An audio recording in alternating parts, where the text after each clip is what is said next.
June. Pour me another glass of wine, she sighs, turning to the bartender. He pours some wine and goes to join the noisy guys watching the game. Lisa is late. This is not surprising.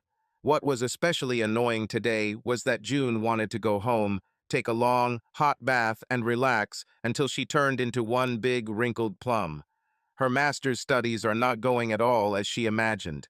It's not that they were difficult. There's just too much work, too many unnecessary tasks to do. Just today, they had to practice how to organize students into groups to work together. How the hell does this apply to teaching math? She feels a man sit down next to her. She hopes this won't be a problem. This happened more than once. Usually when June is waiting for Lisa, some guy sees a lonely girl and targets her. The last thing she wants today is attention from strangers. What are you doing in a place like this? The man asks, and June looks up with a smile.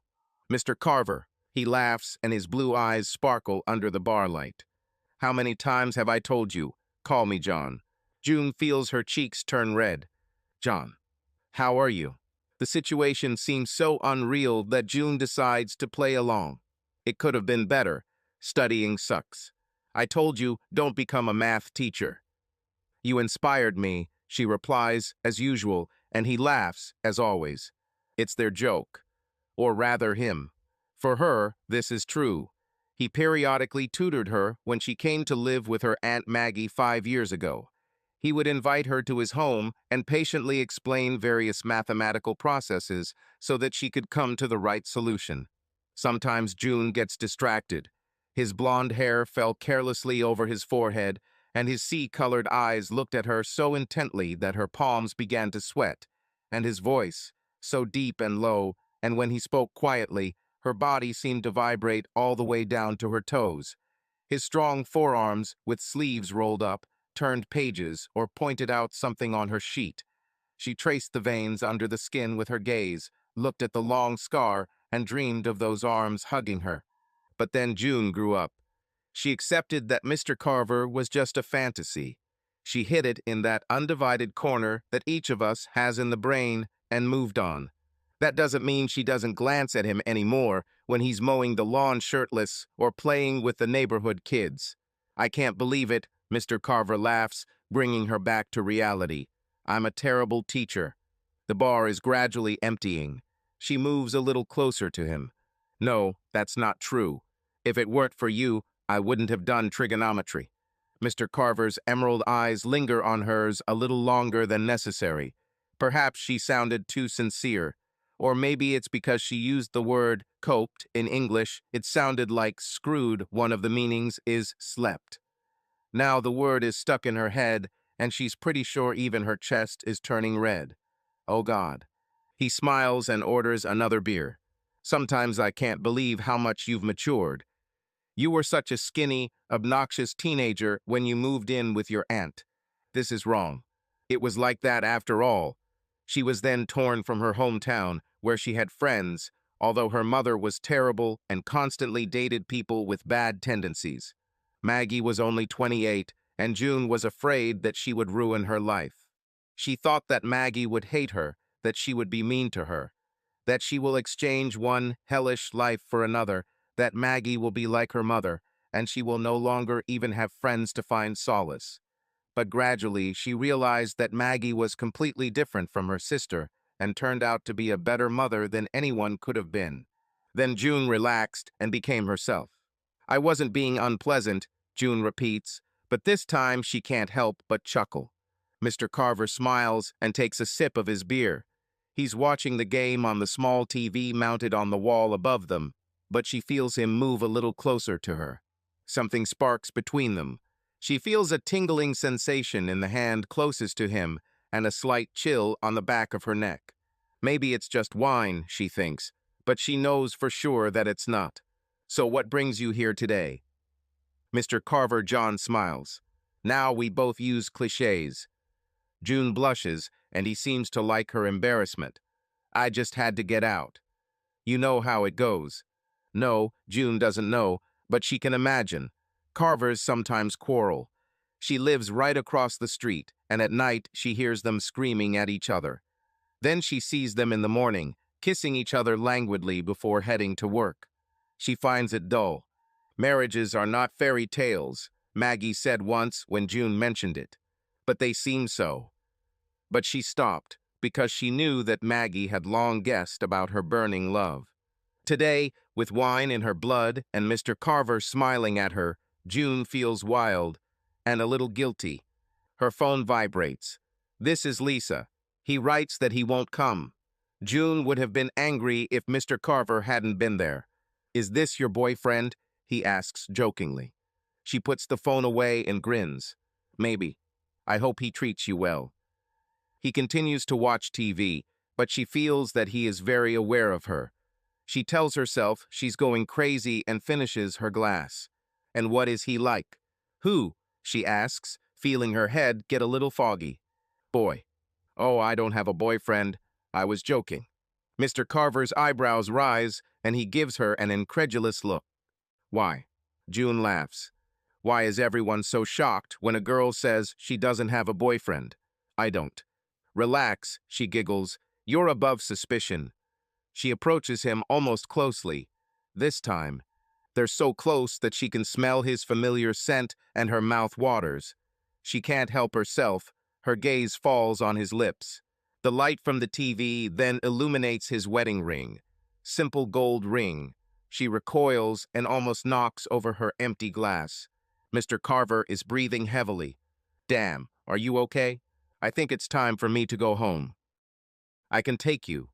You've had too much to drink to drive. Damn, he's right. He tosses a few bills onto the bar and walks out into the warm night. She has no choice but to follow him. Seriously, do you have Hootie and the Blowfish playing now? It's the radio, June. I can't control it. She's pleased that they're back to their usual exchange of jokes. Whatever it was gone. It's because of what station you listen to. Whatever, he replies, but smiles as he turns. June has a terrible suspicion that whatever chemistry they had today is simply dormant. It waits until they both let their guard down and flares up again, shocking them both. Around this point, June realizes that she is a little drunk and that they have already arrived at her house. Thank you, Mr. Carver. She opens the car door. John, he corrects automatically. She turns over her shoulder and gives him a weak smile. John. As she undresses that night, the wine makes her feel languid and luxurious. She could call her same-sex boyfriend Tom. He had come here before, and they had sex quietly. Maggie never noticed anything, although June suspects that she may have guessed, but is so cool that she doesn't pay attention. There are too many complications with Tom. He is so serious, so heavy. He's already mentioned children, and June panics. She is only 25. Children seem so foreign to her, like aliens.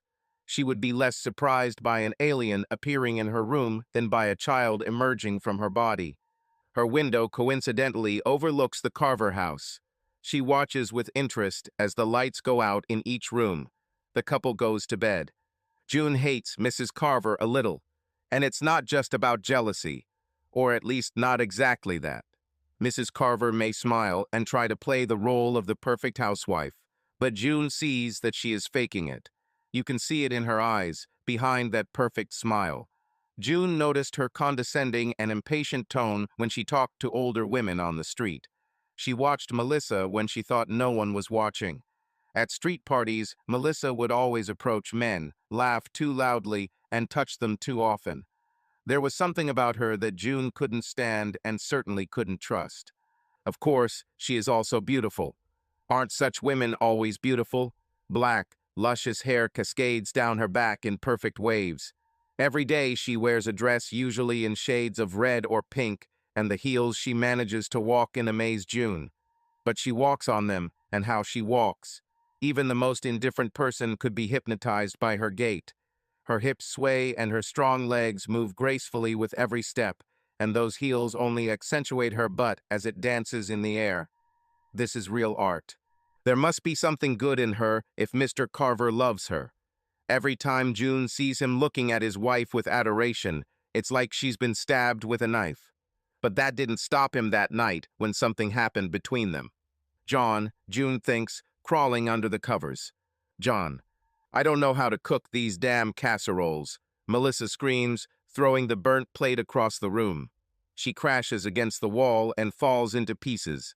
Deal with it. I never asked you, John says quietly. He is still sitting at the table, holding a fork and knife. This explosion is not the first, but the most violent. She's become increasingly impatient with him lately, and he can't understand why. Certainly. You just happened to mention that your mom makes the most delicious casseroles. I got the hint. I'm not stupid. Melissa, we were just talking. You're putting too much pressure on me. She paces around the room and runs her hands through her black hair again and again. Marriage turned her into something wild. John knows that sometimes she perceives him as a cage and accuses him of capturing her, as if he were watching her closely. She blames him for the pressure she feels he puts on her. And maybe he really is putting pressure on her. He wants children. They have been married for 6 years. They're both 33. He's ready.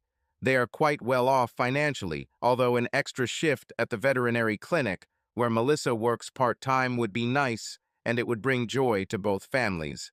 However, Melissa is hesitant.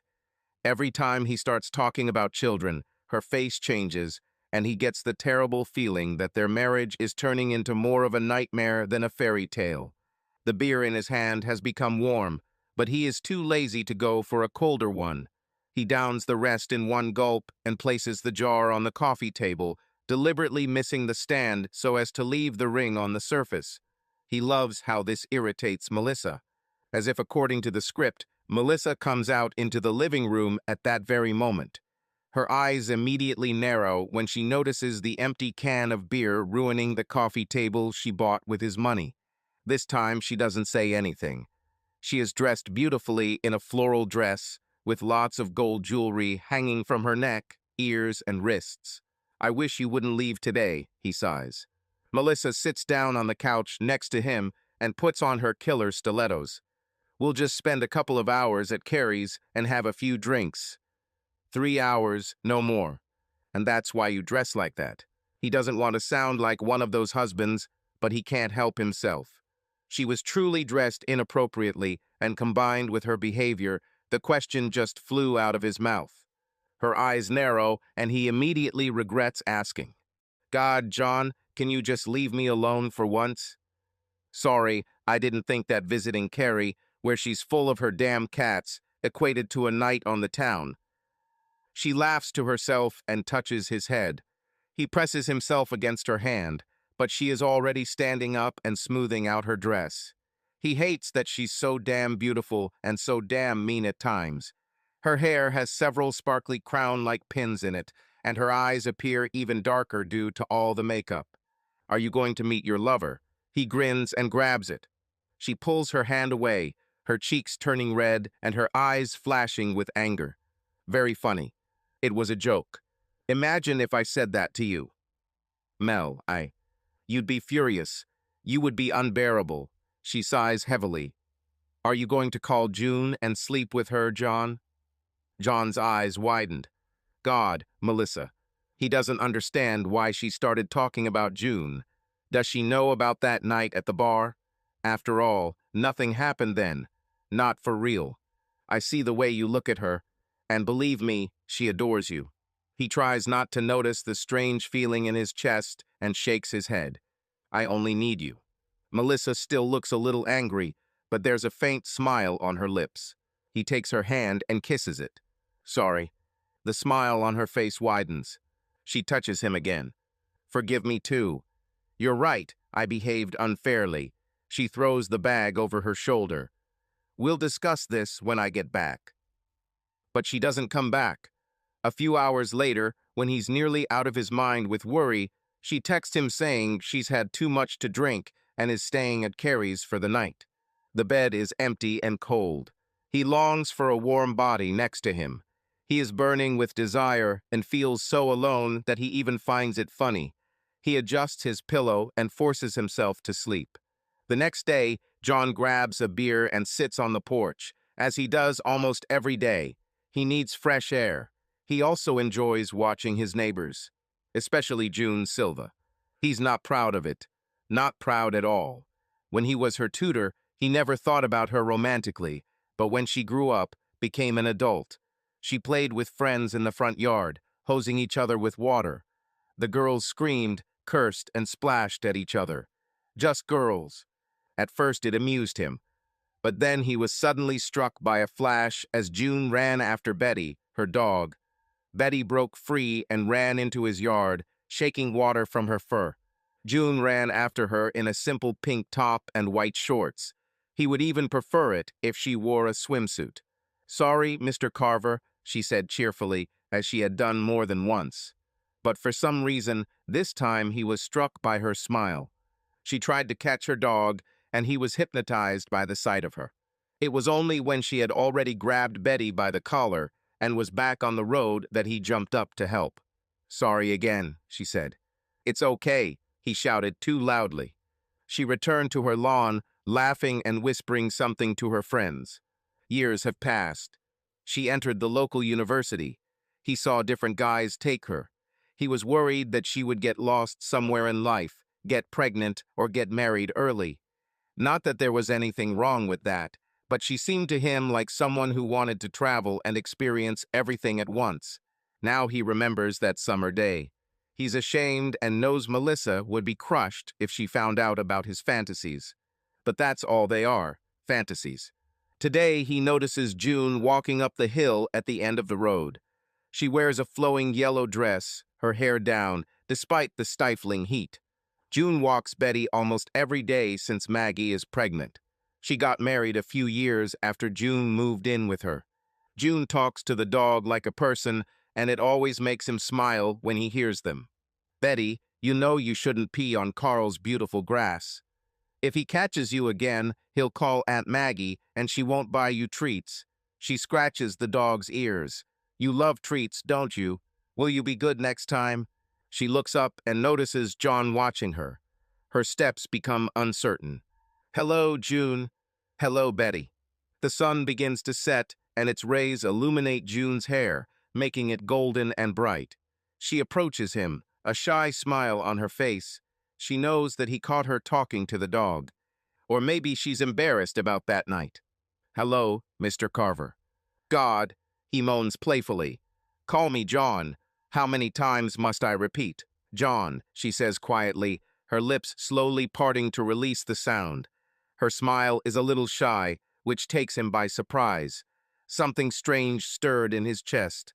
She looks down, but he still notices her smile. "So, how is your summer going?" Safe move. Normal, meaningless chatter. That's. He's about to answer, "Okay," but realizes that would be a lie. It seems endless. It's only July 2nd now. She looks at him like he's crazy. "I mean, I'm glad I have free time. I can read whatever I want, but—" "I know what you mean," she interrupts, helping him. "If it makes you feel any better, my mom always said that by the 4th of July, summer is over." June turns away, looking off into the distance, shielding his eyes from the bright sun with his hand. She rarely mentions her mother.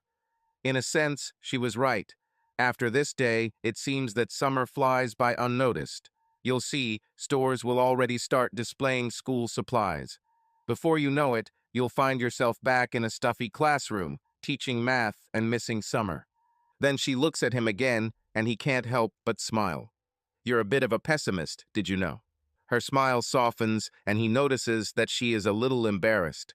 "I'm sorry," she whispers. "I didn't want to talk so much." No, it's okay, you don't." Before he can finish speaking, a shiny red car slides smoothly into the driveway. Melissa comes out of it, wearing a new dress, not the one she wore the day before. Her attentive eyes move from her confused husband to June, who has frozen with a slightly embarrassed look. "June, good to see you," she says dryly, barely betraying her emotions with her intonations. June straightens up, perks up a little, and John almost wants to smile back at her. "Nice to see you too, Mrs. Carver. We were just discussing how unbearably hot it is this week." Without answering, Melissa turns away and heads towards the house, giving John a pointed look. He starts, either to apologize or to continue his pointless chatter. He's not sure, but June interrupts him. "Good night, Mr. Carver," she shouts too enthusiastically, running across the street with a large dog at her heels. Melissa is waiting for him when he comes in, pouring herself a large glass of wine. He opens his mouth to yell at her, to demand to know where she's been, but she speaks, and what she says stops him. "So, are you sleeping with this girl?" He narrows his eyes and tilts his head as if she were speaking a foreign language. "You're making fun of me? Have you decided to take revenge on me? Sleep with a young, available girl in the area?" He laughs, short and dry, as if he can't believe that he's standing here in front of her, stuck in this absurd conversation that rents the air with tension stretched to the limit. "Fuck you, Melissa," he says, narrowing his eyes slightly, holding back the pain that breaks through his voice. "Damn, you. Don't even dare try to do this to me." He says this with a certain madness in his eyes, as if he is not sure whether he is angry with her or with himself for this day, which seems to have taken away something important. Melissa saw his disappearance and irritation, but did not give herself the slightest reason to intervene. She just watched. John reaches for the lamp, his hand grips it, and for a moment he seems to hesitate. And then the next second the lamp flies into the wall, shattering into small pieces with a loud crack, and the fragments fall onto the floor, sparkling in the dim light of the room. Melissa barely shakes her head as she continues to calmly drink her wine, never losing her cool. There is more curiosity in her gaze than fear, because she knew and knows that John would never harm her. She watches his rage the same way a mother watches a child's tantrum with detached condescension. However, behind all this lies a spark of curiosity, something new, which makes her take a closer look at his movements. John takes a deep breath, closing his eyes for a moment, as if trying to find something stable within himself. Hatred for this conversation, for her eternal peace, for himself seethes inside him. He doesn't remember ever being this angry. When he finally speaks again, his voice is low and controlled, like a growl that has passed through the veil of a calming storm. "Things have to change, Melissa." An echo of determination flashes in his eyes, and his face softens like that of a man who is ready to pull out the poison of pain from himself and do it thoroughly. "Why are you always so gloomy?" There is a request in his voice, not just resentment. "Maybe we need therapy, or at least sit down and figure out what's going on with us, because, well, it's not working, right? Every day shouldn't be this hard. Damn, I love you, but Jesus, it's impossible to continue like this." Melissa, without taking her eyes off his face, puts the glass on the table, and her gaze slowly slides over his figure, clinging to every detail, as if assessing how seriously he is speaking this time. On her face is the usual mask of indifference, but her eyes betray a lively, piercing interest. He knows what she's doing, looking at him the way a person evaluates a situation before making a decision, preparing to find out whether there really is truth in his words or just another outburst, like a child who has heard the prohibition several times but still hopes for an indulgence. With a smooth, subtle movement, she comes closer, leaving only a narrow step between them. "I was visiting Carrie, remember? If you don't believe me, you can call her. We drank too much, and I just collapsed on her couch," Melissa says. Her voice, soft and soothing, sounds as if she is trying to dissipate the growing tension, as if her words are meant to lull her to sleep, make her forget and let go. She skillfully selects intonations, lowering her gaze. Her movements seem relaxed, but John knows this tone and feels the underlying irritation rolling in more and more. He knows how she knows how to say the right things in just the right way to weaken his resistance, and he can't bear how effective it is every time. "I don't want to fight with you, John," she adds, taking a step closer and touching his shoulder, tilting her head slightly to meet his gaze. There is that same half-smile on her face, but there is something more in her eyes, as if she is aware of his every weakness. Her well-groomed fingers with perfect nails, a flawless French manicure gently slide along his hand, then a little higher, barely touching. This light but intentional touch makes him tense, and he suddenly realizes how many unexpressed words and understatements there are in this movement. "Sorry I didn't call," she adds quietly, her voice penetrating his skin, spreading like a warm stream. "Stop touching me," he says restrainedly but firmly, pulling away. He tries to maintain control, to separate himself from her influence, but internal conflict tears him apart. "Why?" she asks, again making that characteristic gesture with her head, slightly tilting it to the side. There's a playful, almost cocky look in her eyes, and that smirk that curves her lips makes John grit his teeth. There is both vulnerability and mockery in her, which only adds fuel to the fire of his irritation. "We're having a conversation," he insists, making an effort to remain composed so as not to let himself break down. She silently nods in response, pretending to accept his words, but her hands, contrary to his words, continue to touch him slowly and persistently. At first, this movement is barely noticeable, as if random, but soon her intentions become obvious. And in silence, where every sound seems to be absorbed by unexpressed tension, everything fades away, giving way to a different rhythm, a different conversation, where words are not needed. As has already happened, he is repulsed by the desire to resist, but the wave that floods him makes him forget about everything. This short, silent moment of togetherness relieves the tension. When the tension finally subsides and the space is filled with an almost palpable silence, Melissa calmly stands up, straightening her clothes. There is no haste in her movements or any hint of connection with what happened. With a slight movement, she removes a stray strand of hair, returning to her usual appearance cold, distant. Her gaze is distant, as if she had done something routine and had already forgotten about it. There was no trace of warmth, passion, or any residual trace on her face, only a calm weariness, as if she had lifted some obligatory burden from her shoulders. "I'm tired," she says quietly, and her voice is again cold and unapproachable. "I'll go take a bath and rest." For a moment she meets his gaze, already without a trace of the coquetry that so irritated him a minute ago. Now it's just habitual indifference. "I've already eaten. Do you want me to order something for you?" she adds, as if they are discussing something completely everyday. He shakes his head slowly, feeling disconnected from reality, as if everything that happened was just an illusion. A feeling of heaviness falls on him, and he finds himself drowning in this moment, as if immersed in a viscous silence. She shrugs without waiting for his answer, and, waving at him, goes into the bedroom, leaving him alone in the room. John remains in deaf silence, where every corner of the space seems saturated with his contradictory emotions, as if they had settled in a heavy sediment. Shame and disappointment, disgust and anger, vague, stubborn love, all this falls at once, like an avalanche, under the weight of which it is difficult for him to collect his thoughts. However, if he was completely honest with himself, what truly hurt him was the image that suddenly flashed into his mind in that brief, sharp second when his consciousness momentarily disconnected from reality. A face flashed before his closed eyes, and it did not belong to Melissa at all, but to June. June. She's so sexually frustrated, but she can't do it with Tom. Plus, they're in his car, which is too small and smells damp. It's just not a sexy scene. The rain hits the roof of his car. She pulls away from Tom, not missing the flash of disappointment and irritation in his blue eyes. "Sorry, I'm just tired today." "You were tired yesterday, too," he reproaches, sounding capricious. June holds back a sigh. "Still want to go to the cinema?"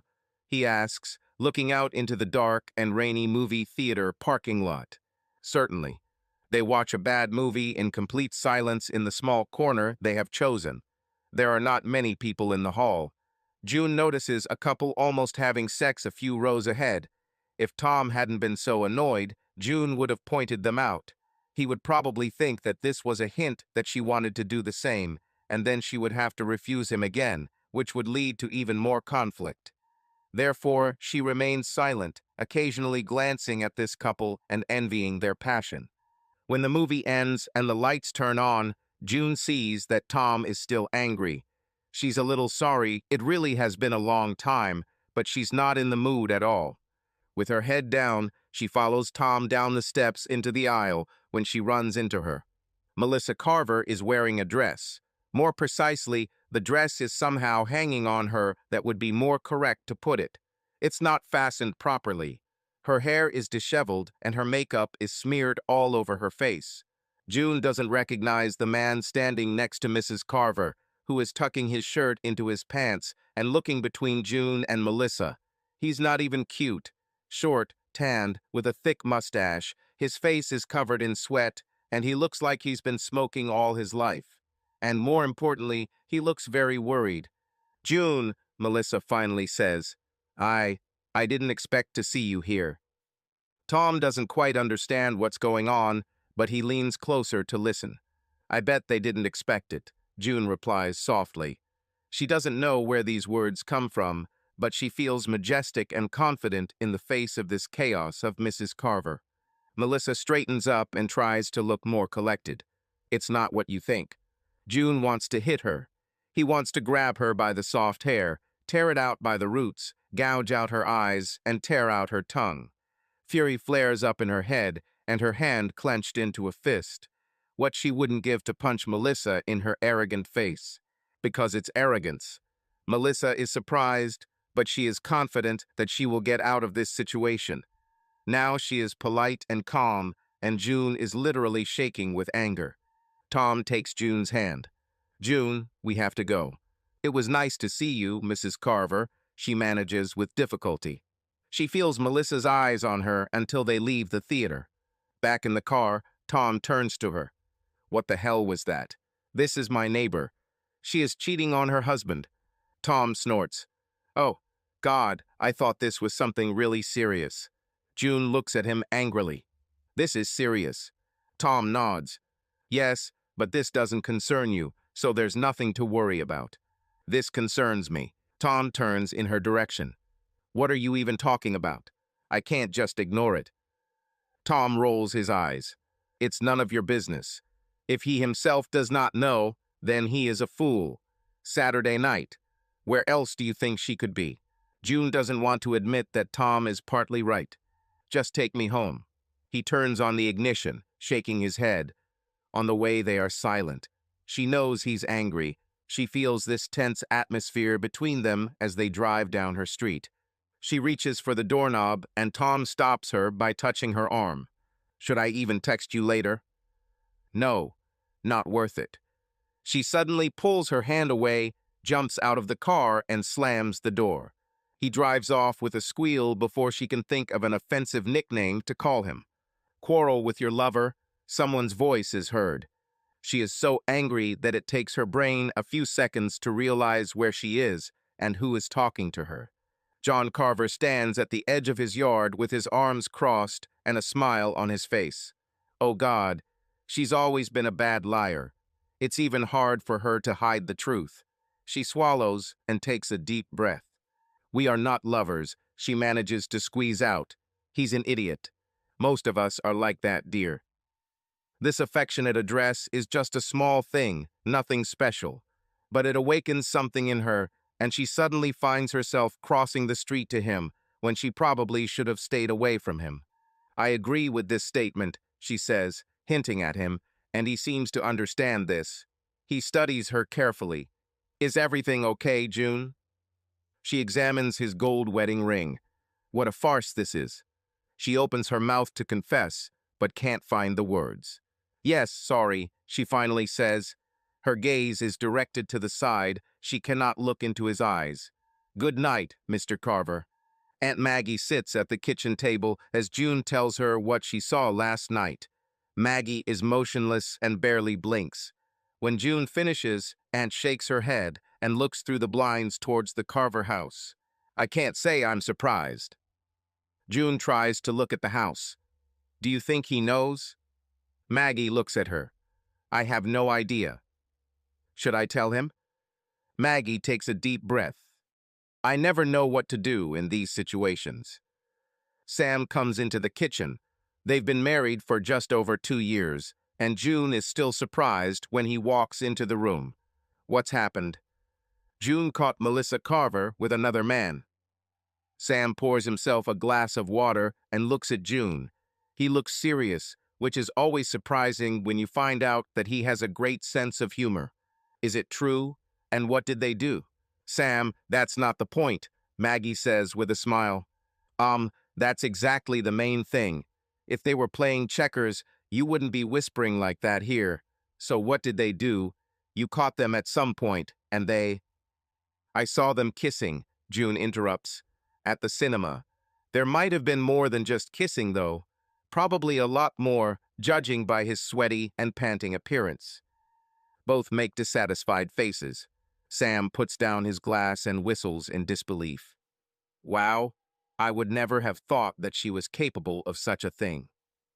What? Maggie snorts. I could smell it a mile away that she was like that. Yes, yes, you are a genius. But I know what kind of woman she is. I just didn't expect her to make it happen. Me too, Maggie agrees. They look at each other, and June cannot understand what this look is. Should I tell him, Sam? Sam slowly sits down at the table next to Maggie, running his fingers along the carved edge with slight fatigue. He is silent for a while, as if thinking about something important, and then, with a heavy sigh, he lowers his gaze to the glass of water in front of him. In the reflection of the transparent surface, his eyes appear darker than usual, as if hiding something heavy. Finally, he says quietly, addressing both women, but first of all, Maggie. I have always believed that it is better to stay out of other people's affairs, especially when it comes to such delicate matters. And I advise you to do the same, dear. There is genuine seriousness in his voice. Sometimes we feel like we are doing someone a favor, that we help as best we can, we think we know what is best for them. But in reality, he sighs heavily, as if he had gone through this himself. All this turns into pain and a lot of troubles. Mark my words, it always comes back to you like a boomerang. Sam glances at June, and his eyes flash for a moment with sympathy, but also with firm conviction in his words. Maggie, raising her head slightly, sighs, as if trying to calm the internal conflict that is raging in her soul. But don't you think he should know? She whispers insistently. I would like to know. If I were him, I would like to know the truth. Sam shakes his head, not taking his eyes off the clear glass of water, as if he hopes to find the answer to the painful questions that are squeezing their hearts. He speaks quietly but decisively. No, Maggie. I can honestly say he doesn't want to know. He loves this woman. No matter how bitter it may sound, he considers her his ideal, his son. His world revolves around her, and if you tell him the truth, he sighs heavily, it will break his heart, but it won't change anything. He still won't leave her. You will make him unhappy for the rest of his life, and neither he nor you will be able to return everything to the way it was. Maggie looks intensely from Sam to June and back, trying to comprehend his words, but something inside her still resists, indignation and a sense of justice blazing with fire. Sam. Her voice is quiet, but there is desperation in it. Sam repeats inexorably, almost in a whisper, but this only makes his words sound louder, like a heavy sentence. He loves this woman. He considers her Cleopatra, the queen, unknown and magnificent. You risk leaving him devastated. Sam, Maggie hisses, her cheeks turning a bright blush from indignation. Don't shift the responsibility onto her. She's not the one cheating on her husband. Her voice breaks down, the tension in the air becomes palpable, as if suffocating. Sam rolls his eyes, slowly getting up from his seat, as if he had just made a difficult but final decision. I should have immediately realized that arguing with you two, I was doomed to lose. He smiles wryly, lightly touches June's shoulder, as if saying goodbye, and is about to leave the room when he suddenly turns around. There is no longer a shadow of irony on his face. It is focused, serious. June, he says with particular insistence. Believe me, he will find out everything himself, sooner or later. Don't get involved in this. Stay away, it's the only thing that will make everything better for him and for you. But June has never been known for doing things for her own good. She constantly interferes in other people's problems. By this time, she should have learned from her mistakes, but alas, she did not. The next morning, Mr. Carver is reading the newspaper on the porch. She doesn't know where Melissa is, but her red car is missing. She's probably having sex again with that guy who looks like a John Waters look-alike. Mr. Carver looks up from the newspaper. At first, he doesn't smile. His gaze slowly roams over June's body. Her heart starts beating faster because she knows that look. Wish. Then he smiles slowly. Good morning, June. You're early today. Mr. Carver, perhaps. John, he laughs. John, she repeats absently. Can we talk? Do you need help? He becomes more serious. June looks around. Some neighbors mow their lawns or tend to their gardens. Children draw with chalk on the sidewalks, sprinklers are running somewhere, and screams can be heard as children run through the streams of water. Can I come in? She thinks he's swallowing. But then he smiles a clearly forced smile and says, Of course.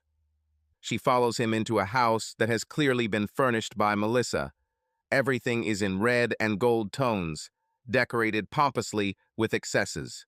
He points to the sofa as he collapses into the chair, the only piece of furniture she can imagine he insisted on keeping. Give me just one thing, Melissa, June imagines him pleading. Have you come for advice? Or, are you okay, June? He thinks for a second. Did that guy hurt you that night? Because your wife is cheating on you. She blurts it out. Like with a band-aid, she thinks, remembering a banal phrase, but that's not true. It's a damn lie, and she hates that expression. Because the pain and burning sensation from this will last a long, painful time. John's face froze, his lips were ready to say something, but froze as soon as June spoke the news. He tries to swallow several times. She's afraid he'll choke or have a heart attack, or, worse, start crying. He is so still that it frightens her. John? He swallows again. How do you know? His voice is low, purposeful. I saw them at the cinema last night. During the movie. His head drops, and he appears to be studying the carpet. And are you sure it was Melissa? Yes. We even talked. She said it's not what I think, but I watched them almost the entire movie. I only realized this at the end. His eyes close. Who was this man? Don't know. Hi. Thin, with a mustache. Older. He doesn't listen anymore. Silence reigns in the room, which lasts for what seems like an eternity. Finally, June can't take it anymore. John, I'm sorry. I didn't know that. Thank you, June. Thank you for telling me, he says evenly, without raising his head. The words sound as if he is reading them from a piece of paper. Do you mind if I go to lie down? I need to lie down.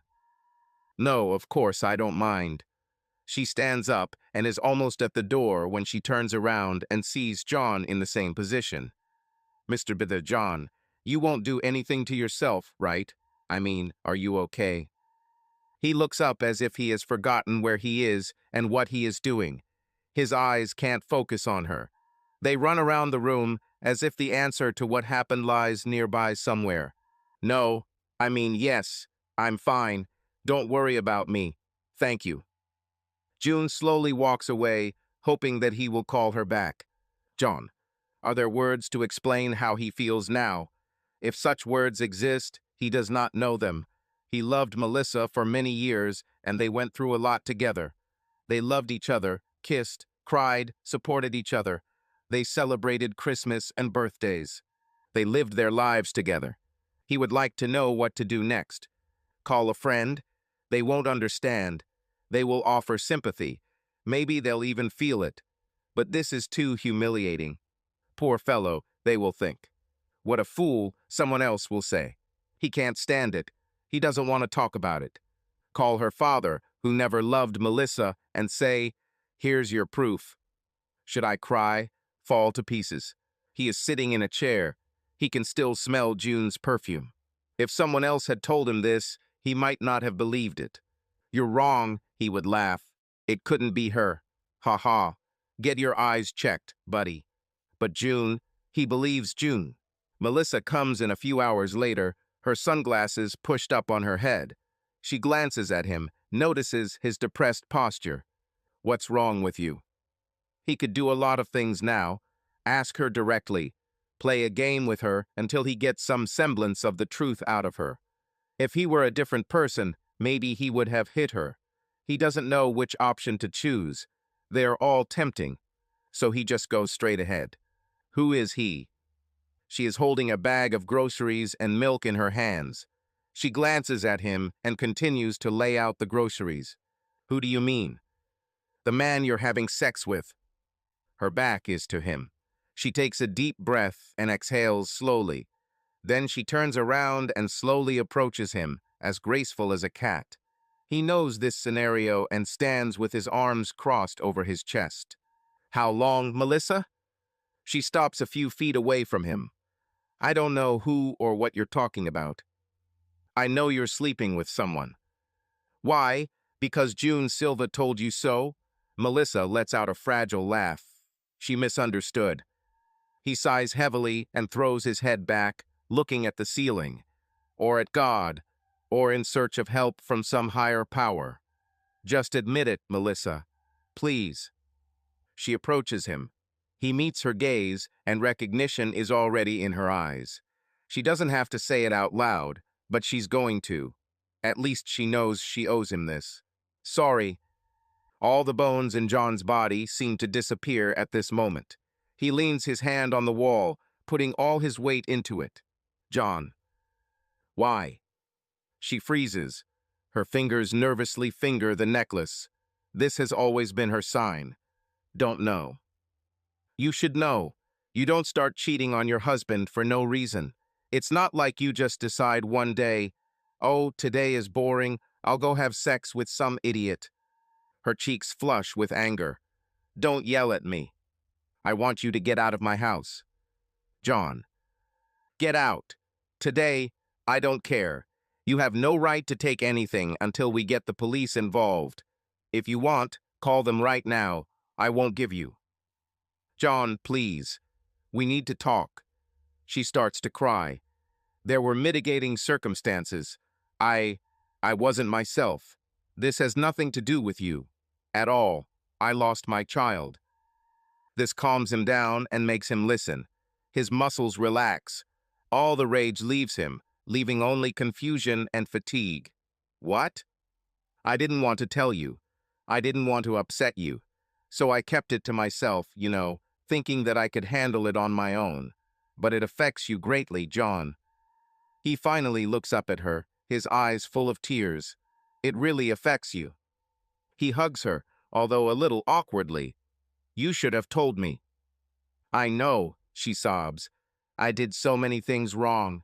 I messed up so much, John. I didn't even like this man. I don't know what to tell you. Just know that it was more an act of self-destruction than. Quiet. Is it finished? Yes. I won't see him anymore. John feels her heart beating against his chest. His wife's heart.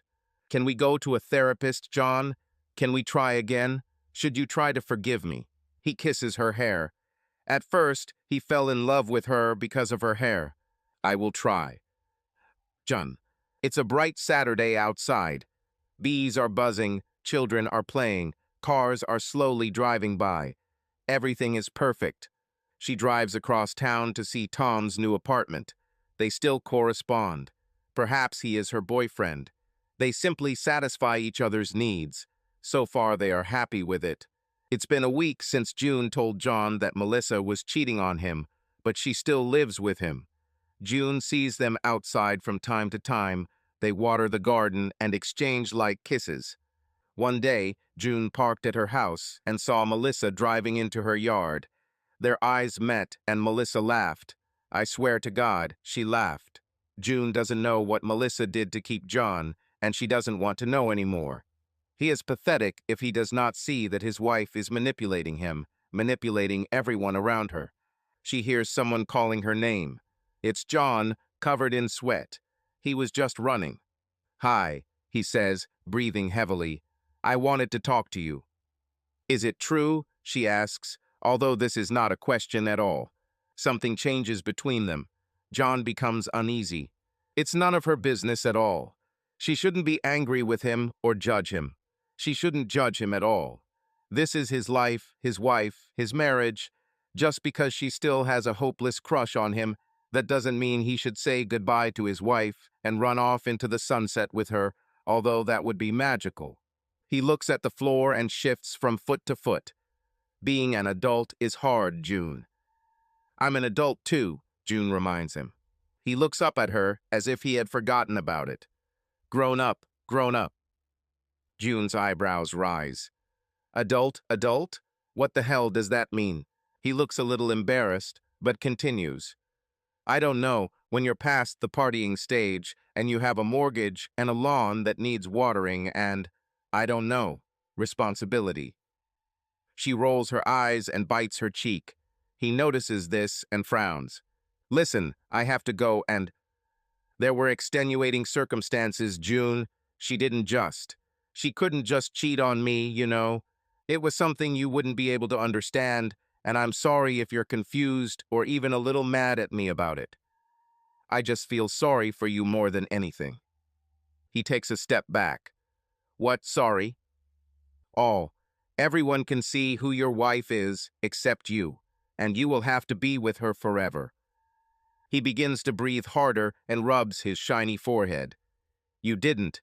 You crossed the line. Who are you to do such things? What's wrong with you? June shrugs, not feeling sorry.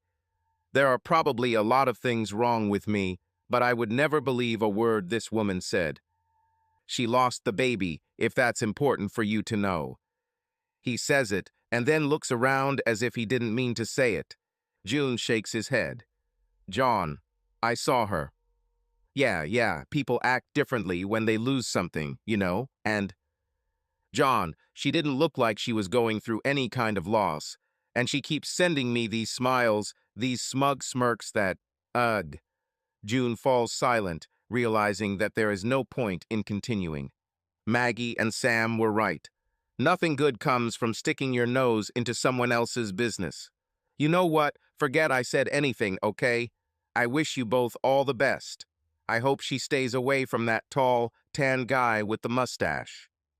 She turns around and leaves, but John calls her name. Rolling her eyes, she wipes away the traces of tears and turns around. He looks puzzled. Which cinema was this in? Are you serious? Which cinema, he insists. The one at the new Target. She wants to know what's changed, why he looks a little sick, but she reminds herself that ignorance is bliss. Mr. John Carver isn't worth it. She thought she was worth it. She thought that he was a great, kind man who deserved only the best, who had a huge sense of self-worth. Not this. The man standing in front of her is almost unrecognizable. Goodbye, John. She gets into the car and drives away. John. Melissa returns home around 10 o'clock in the evening. Late, but still earlier than usual. Her good behavior begins to wane. She gives him a small smile and then starts sorting through the mail. He remains sitting in his chair. I was thinking, John begins, about losing a pregnancy today. Melissa tenses up.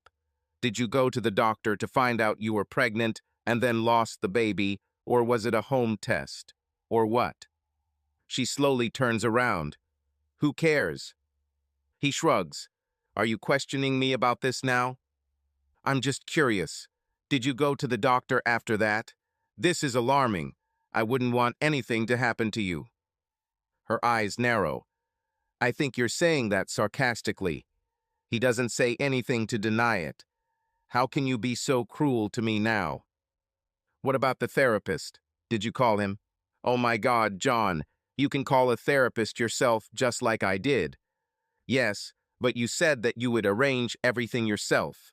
You should have decided everything. Melissa laughs, and it's a laugh like he's never heard before. A chill runs down my spine. God, you still blame me for everything. You think it's all my fault. This looks so much like you. Today I was at the cinema. I was watching you. Melissa freezes. Her smile trembles. Breathing becomes difficult. Why cinemas, Melissa? Why not motels? Or do you do this too on the weekends, when you're supposedly lying unconscious on Carrie's couch? He gets up from his chair and crosses the room. Or is it all because of the prohibition, because of the dirt? You loved this at the beginning of our marriage. I remember.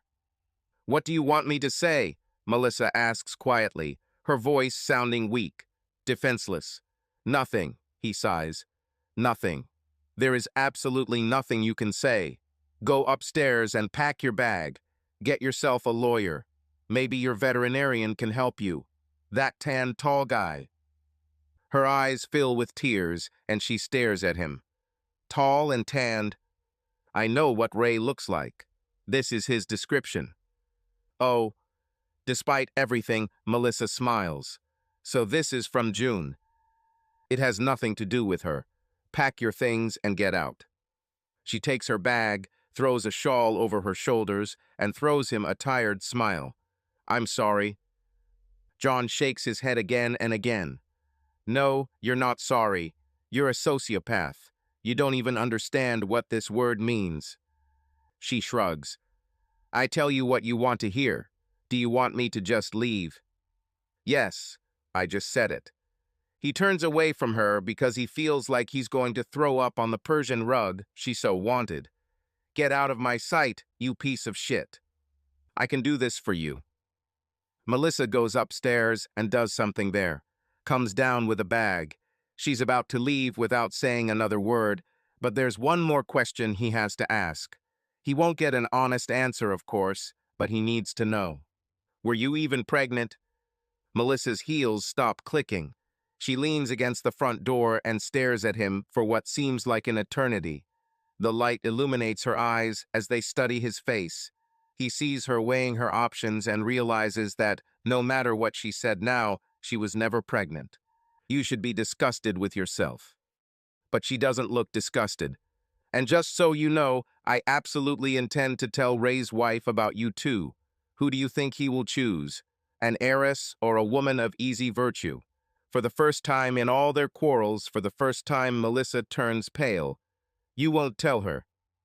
Oh, I'll tell you.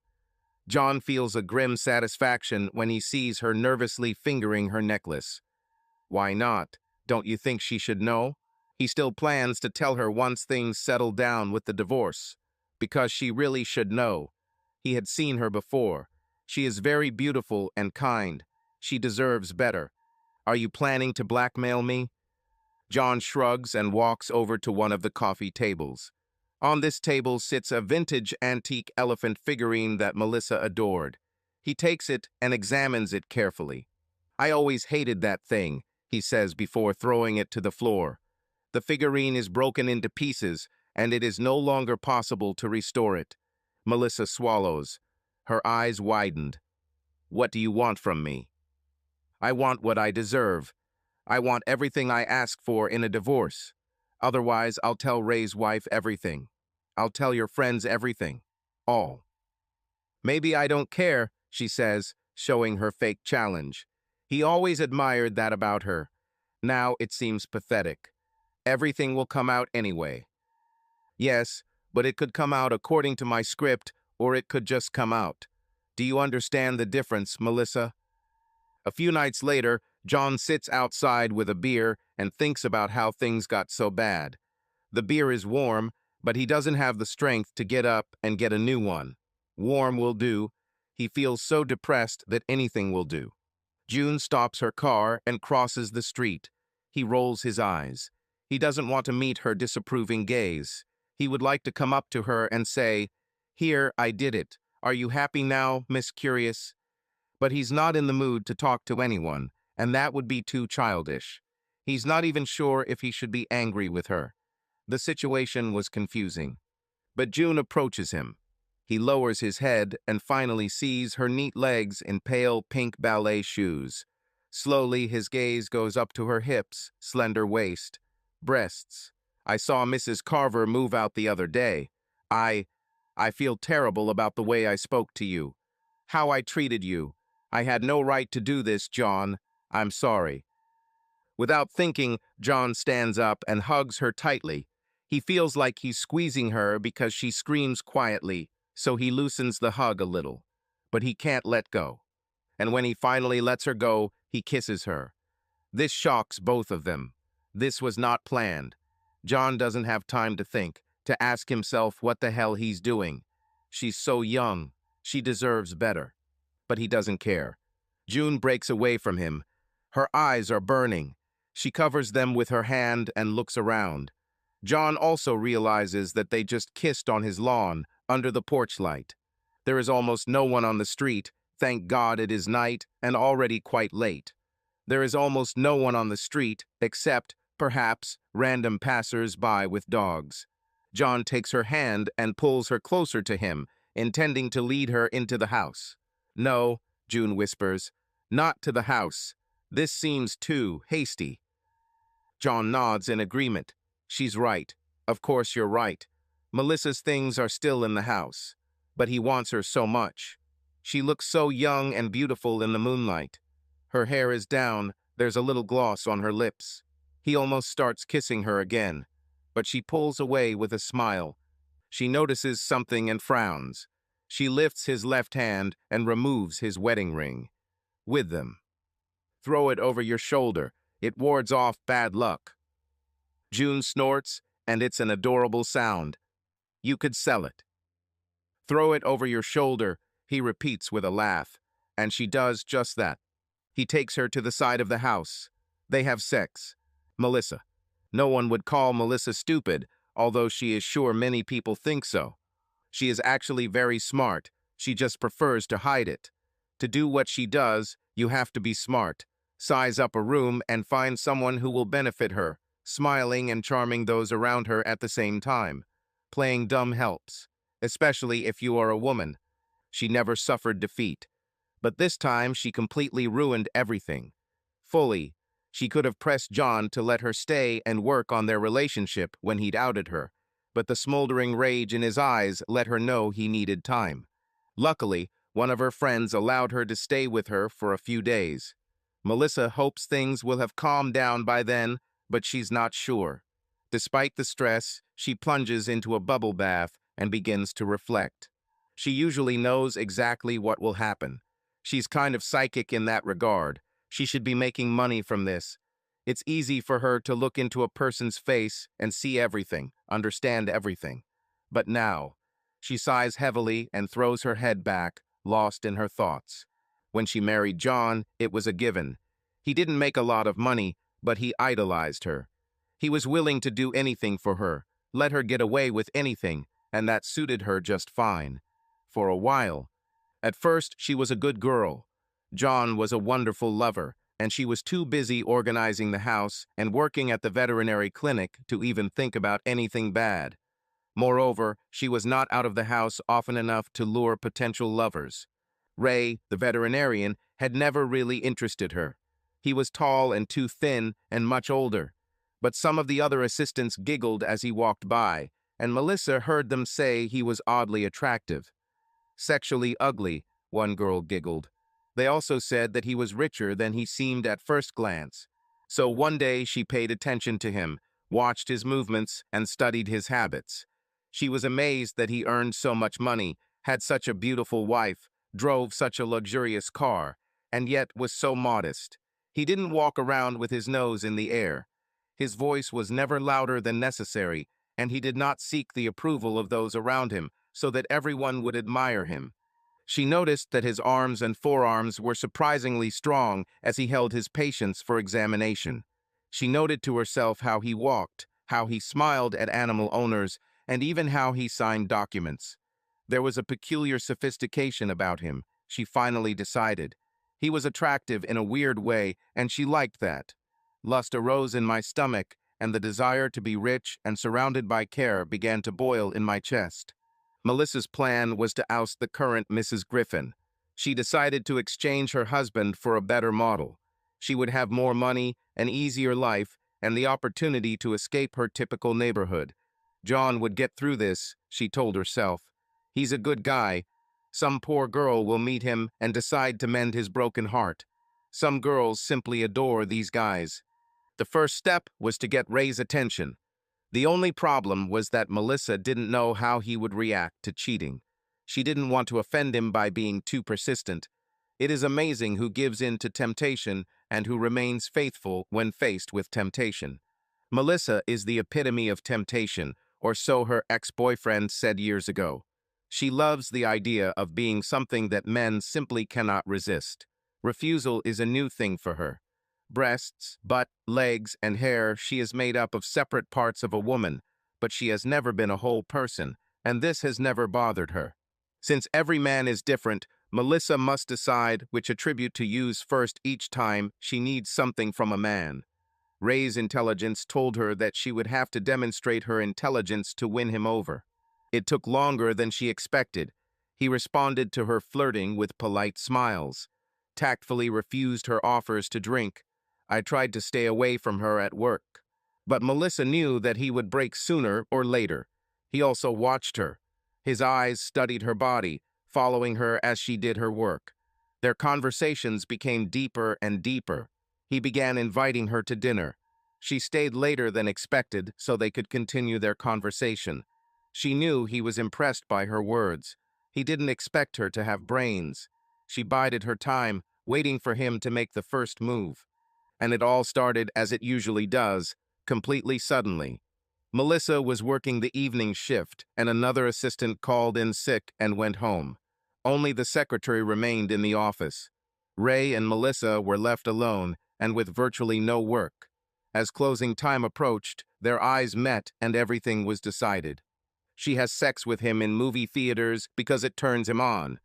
They try to be careful while playing these games. They like the illegality of it, but they don't want to get arrested. Ray is especially nervous about this. It's fun for Ray. For Melissa, it's fun and work at the same time.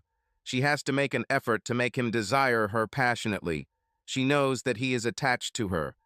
One day, he even bought her a diamond necklace on a whim. He took her to the hotel several times. They had sex in both cars. It was much more interesting in Mercedes, that's for sure. He likes to have sex with her, there is no doubt about it, but so far she has not been able to get real care from him, such that he could not live without her. She needs more time. Time she no longer has. June damn Silva. She wasn't blind. June is beautiful. She had always been beautiful, and the kind of beauty that Melissa could imagine John would find sexy. Fortunately for Melissa, in those days John was too attached to his sense of honor to even allow himself to think of June in this way. She knew it might become a problem one day, but she figured, especially after she met Ray, that it would be gone by then. She didn't care. Now the schedule is broken. The timing is wrong. It was as if she had taken the cake out of the oven without letting it cook. Ray loves her and her body too, but Melissa fears that won't be enough to make him leave his quiet wife, who, as they learned after their romance began, owns most of their money thanks to an inheritance she received before her marriage. Ray seems to understand the game too. Melissa has no money, although the court will allow her to get some through divorce. By then, it may already be too late. If John takes matters into his own hands, he could very well make life very difficult for her and Ray. She takes her wet hands out of the bath and pins her hair into a messy bun, trying to figure out how to proceed. Ray's wife must not find out about their affair, otherwise she will divorce Ray and take most of the money. Ray makes good money on his own, but the whole situation will leave him with a bitter taste. Melissa is sure that he will then leave her, and she will have to start from scratch with someone else. Moreover, she will be exposed in front of everyone, and she cannot afford that. Appearance is very important. When John caught her the first time, the pregnancy loss excuse seemed genius to her. Of course, he had no intention of checking whether it was true or not, and she saw his features soften at her words. John even felt sorry for her. The second time, of course, made everything more complicated. John knew she didn't stop. He was watching them. Melissa wonders what he was thinking when he saw them. John liked risky sex when they first got married. They did this wherever they could. I wonder if this turned John on even a little. No. She remembers his face when he ran into her. No, it didn't excite him. But she's sure he's been watching them all this time to find the strength to resist her, to turn away from all the years they spent together and all the good times scattered throughout those years. The water in the bath is getting cold. Melissa can't stay immersed in it much longer. The worst part is that she still doesn't have a plan, but Melissa always has a plan. Mel, her friend, knocks. Now. She sighs, rising from the water. The water splashes as it comes out. Opening the door a little, she sees her friend Karen, who hands her a towel and robe. "You forgot it outside." Melissa takes them and smiles at Karen gratefully. "I'm so distracted right now," she says. "Understand. See you downstairs. I'm cooking steaks." "Thank you." Melissa closes the door and looks in the mirror. Her mascara was smeared under her eye. She fixes her makeup a little and thinks about Karen. One of the main reasons why Melissa chose to come to Karen rather than the other girlfriends she had gathered and called friends was because Karen had been married 3 times. Each time she skillfully wrapped these men around her finger, and each time she took from them most of what they had. She has even less morals than Melissa and clearly more talent. Karen, from Melissa's point of view, is not a beauty at all, at least, if she is judged by the eyes of a woman who knows a lot about true elegance.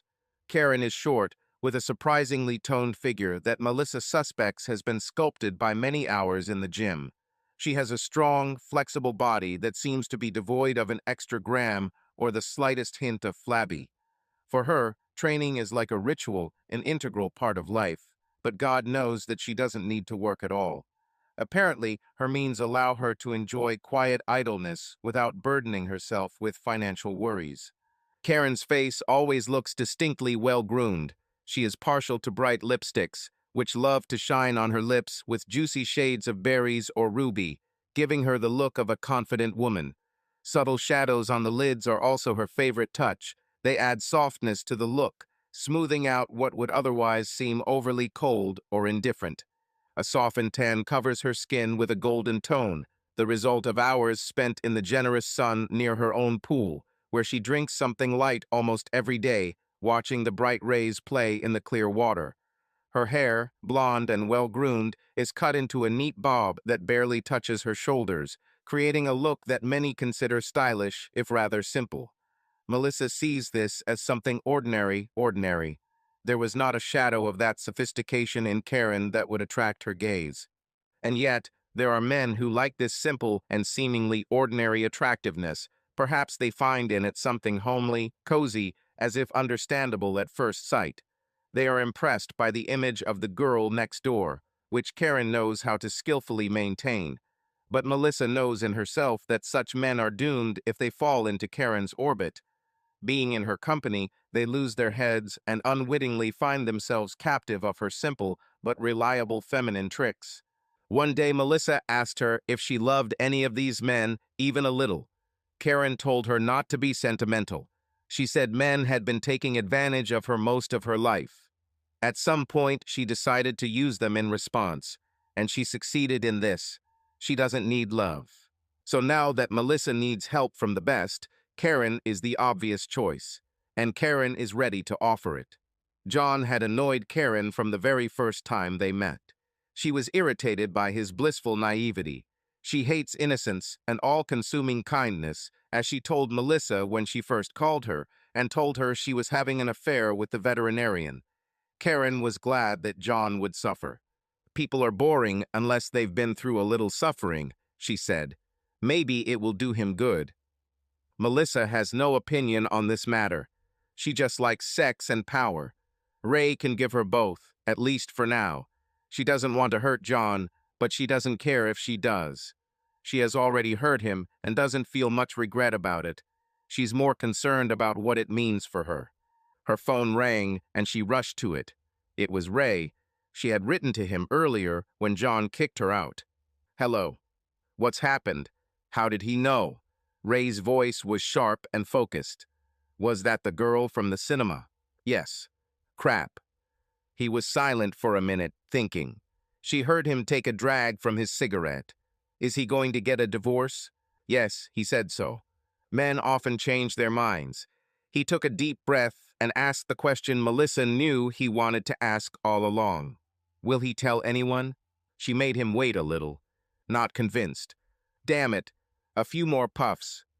You need to try to fix this, Mal. It's bad for both of us." "Well, maybe on the contrary, it will be good for us," she said. It was too early to broach the subject, but she had to try. "For us? What are you talking about?" Her nails dug into her palm as she clenched her hand into a nervous fist. "You always say that Emma is boring. Melissa, I don't want to divorce my wife, he sighed. I never thought you would imagine that I would do this. What you and I have, it's wonderful, even more than that. You know how much you mean to me. She had to sit on the bed. Her breathing became rapid. Prove it. Melissa, please. Don't start. See you at work tomorrow. He sighed heavily again. Certainly. Everything is fine. You will try to deal with your husband, right? Reluctantly, she agreed. Thank you. I'm serious, honey. He hung up. Once Melissa was dressed and looking presentable, she went downstairs. Even though she had seen it several times, she was always amazed by Karen's cooking. It was delightfully large and shiny, with a complete set of all the necessary things. Karen didn't skimp when it came to the decor. Karen turned the steaks over in the pan and looked up. She grinned at Melissa. Your dress is inside out. She laughed loudly as Melissa quickly pulled it off and put it on correctly. You're all broken. I've never seen you like this. Nothing worked out the way I planned, Melissa said almost in a panic, then took a deep breath. She fiddled with the necklace as she continued, It all blew up in my face when that little bitch somehow got to John and whispered in his ear. Otherwise, he would never have known. Yes, Karen nodded seriously. It obviously didn't do you any good. You should have paid more attention to him, you know. Melissa then told Karen about the conversation on the phone. Damn, Karen hissed. Raymond is a dead-end branch. Find another gold mine. But I put so much into it. Enjoy it as much as you can, Karen suggested. Drive him crazy. There's always a chance. But don't get your hopes up. Melissa walked over and lightly nudged Karen with her hip. So, what should I do about this divorce? Money, how to get an advantage, blah blah. She thought for a second. I would still like to do something with that little bitch. Did the bath give you any ideas? Melissa stole a cucumber. No, not even one. You like your steak medium rare, right? She blinked, confused by the change in topic, and glanced absently at the frying pan. Yes. Karen placed the sizzling steaks on 2 plates. Without another word, she carried them to the kitchen table. Melissa took the bowl of salad and followed her, still thinking about the disaster that her life had become. Karen poured 2 glasses of wine and sat down, sighing heavily and stretching her arms up. I was rearranging furniture in one of the rooms upstairs, and I think I pulled a muscle in my neck. Karen, Oh, relax, she laughed, putting the salad on her plate. While you were sour in my bath, I came up with something. Have you come up with something? Certainly. Now eat your steak while we discuss your options. John kissed her for a long time after they finished. Finally, he gave her one last kiss and stepped back. His hand came up to caress her cheek, and his thumb pressed lightly against her lips. You look so hot right now, he said. A trembling ran through her body. Is it true? One side of his mouth curved into a half-smile. Yes, very. June laughed. Is this exciting? On you, yes. And it's even more exciting that I made you like this. She swallowed and stared at his lips, wishing he would start kissing her again. It's late, he said, looking back down the street, and June followed his gaze. There was no one around. She half hoped that he would invite her to stay with him so they could sleep next to each other and maybe do it all over again. She wasn't going to respect Melissa's boundaries anymore, especially after what John had done to her body. But he just leaned closer to her and whispered that he would see her tomorrow. She smiled at him, hiding her disappointment, and gave him another kiss. When June ran home, Maggie was still sitting with her tea. It was already difficult for her to sleep because of her pregnancy 8 months after all. She was huge and unhappy. Aunt looked June up and down and cursed quietly under her breath. June didn't know what she looked like, but if she still looked the way John described her, then Maggie probably saw the same thing. It made her feel a little embarrassed that all her emotions and what had happened were so obvious on her face. June, Maggie said quietly. It wasn't a question. Maggie said her name rather to herself. Yes, June straightened her skirt and prayed to herself that Maggie wouldn't ask where she was. She probably already guessed. June also hoped Maggie wasn't judging her, although that would have been easy considering she didn't know all the details. "Oh my God," Maggie sighed. "Okay, would you like some tea?" June breathed a sigh of relief. "No, thanks. I'll probably just go to bed. I have classes in the morning." Maggie looked upset, but nodded. "Well, good night." "Good night," June whispered. The next morning, everything seemed strange.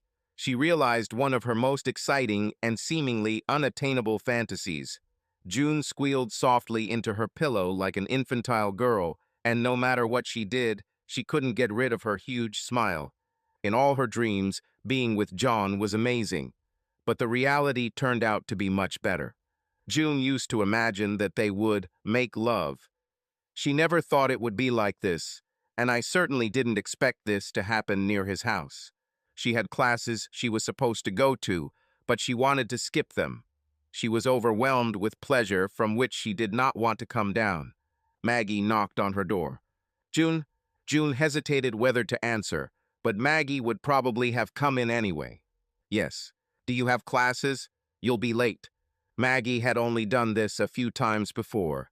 June suspected that her aunt decided to check on her this morning because of last night.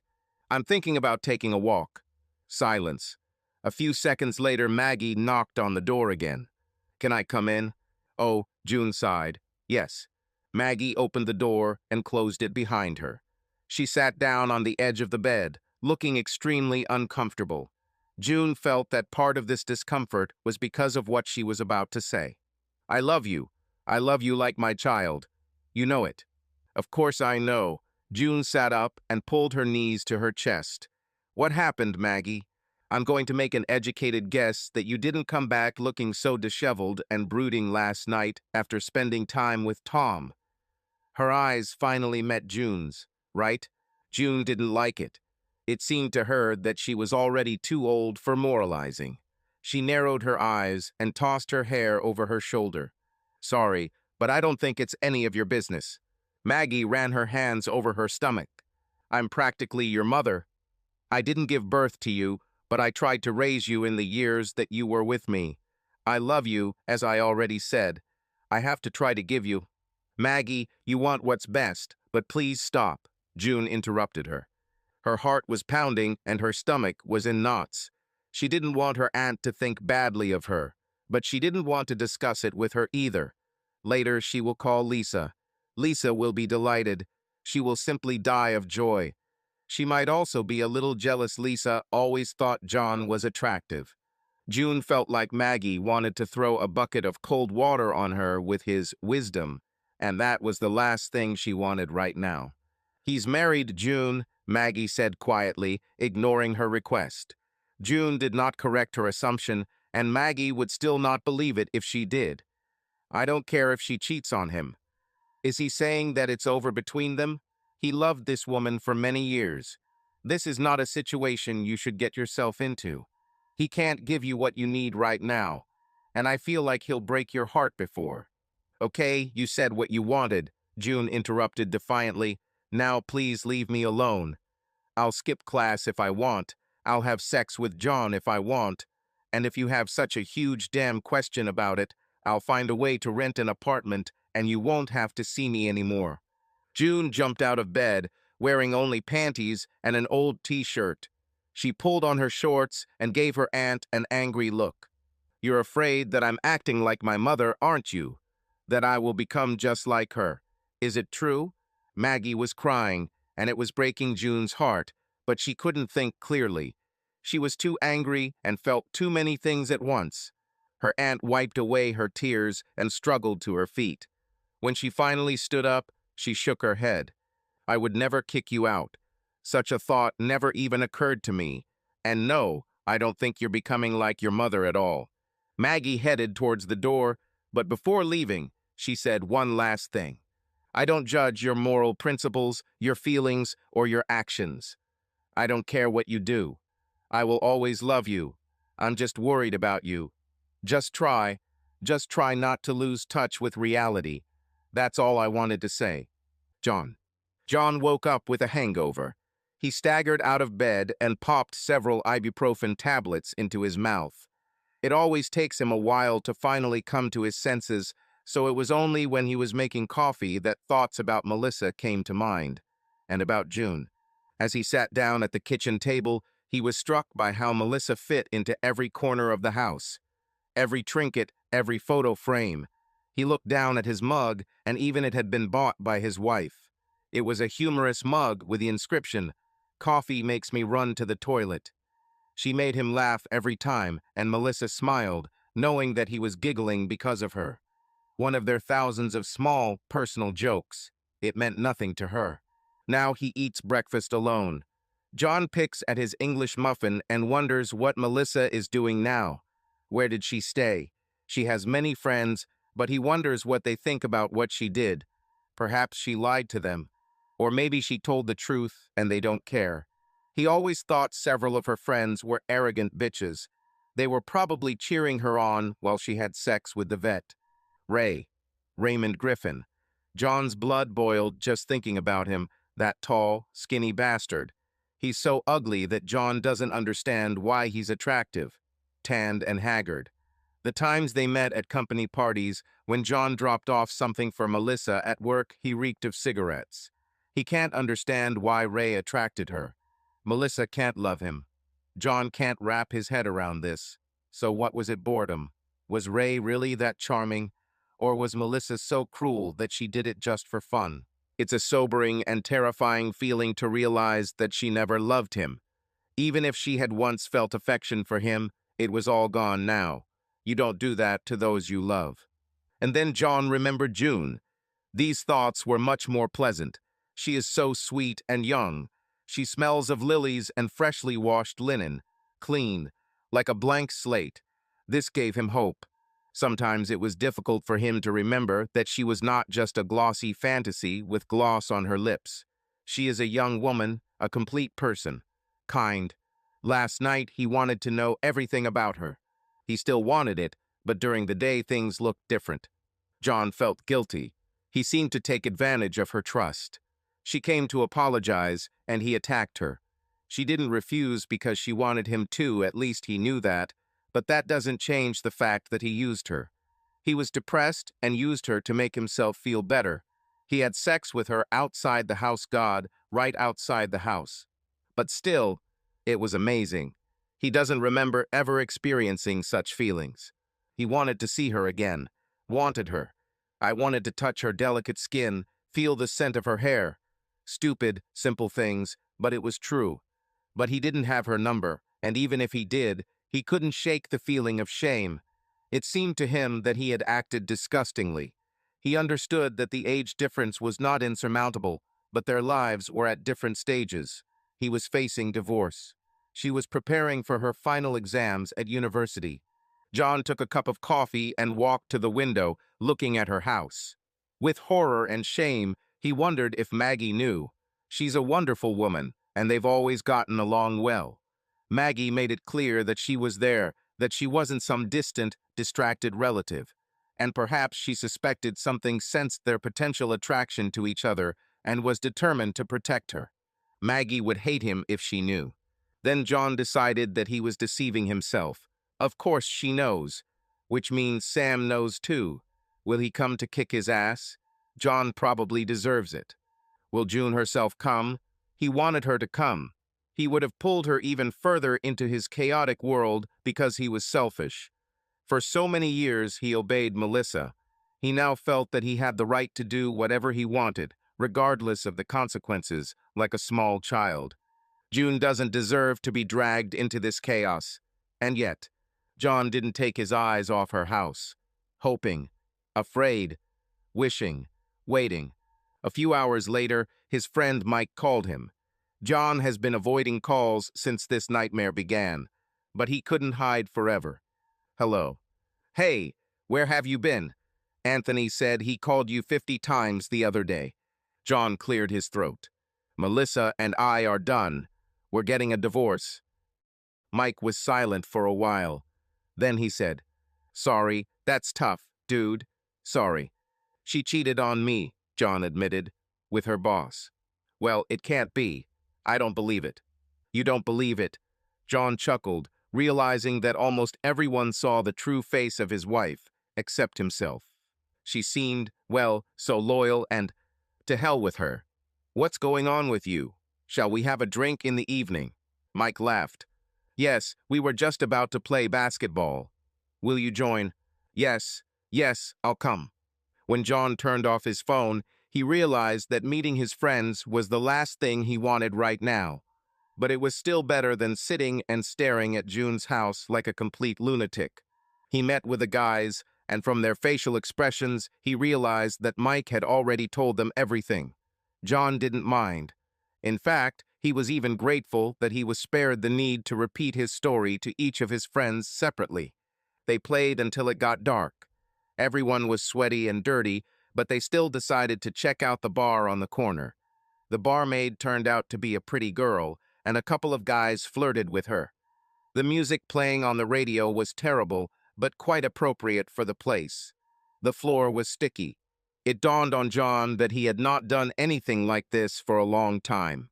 He was constantly engrossed in escorting Melissa back and forth.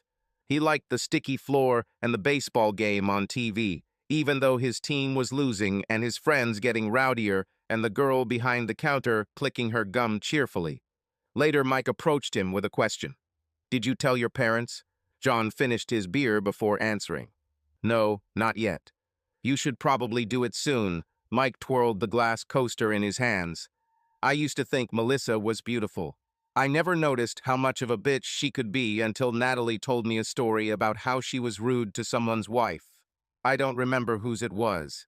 Natalie kept saying that Melissa made her feel bad. Mike fell silent and then added, Sorry, dude, I didn't mean to say. I was blind. Completely blind. John laughed, but he didn't find it funny at all. It's amazing how you can not notice anything when you love a beautiful woman. I should have understood. I really should have seen. This is the worst thing, knowing that everything was happening under my nose, but I didn't see it. You need a girl. Shall we go to the club? John laughed. No, this sounds terrible. Oh my God, Mike said in surprise. She really broke you. Funny, John signaled to the barmaid for another beer. Even the thought of it tires me. Find someone to sleep with. The barmaid isn't that bad. She has beautiful breasts, but act quickly because Ben is already actively processing it. John laughed again, but Mike continued in a serious tone, as if this was something more important than just a conversation about the need to sleep with someone. You need to have sex. Many, dirty sex.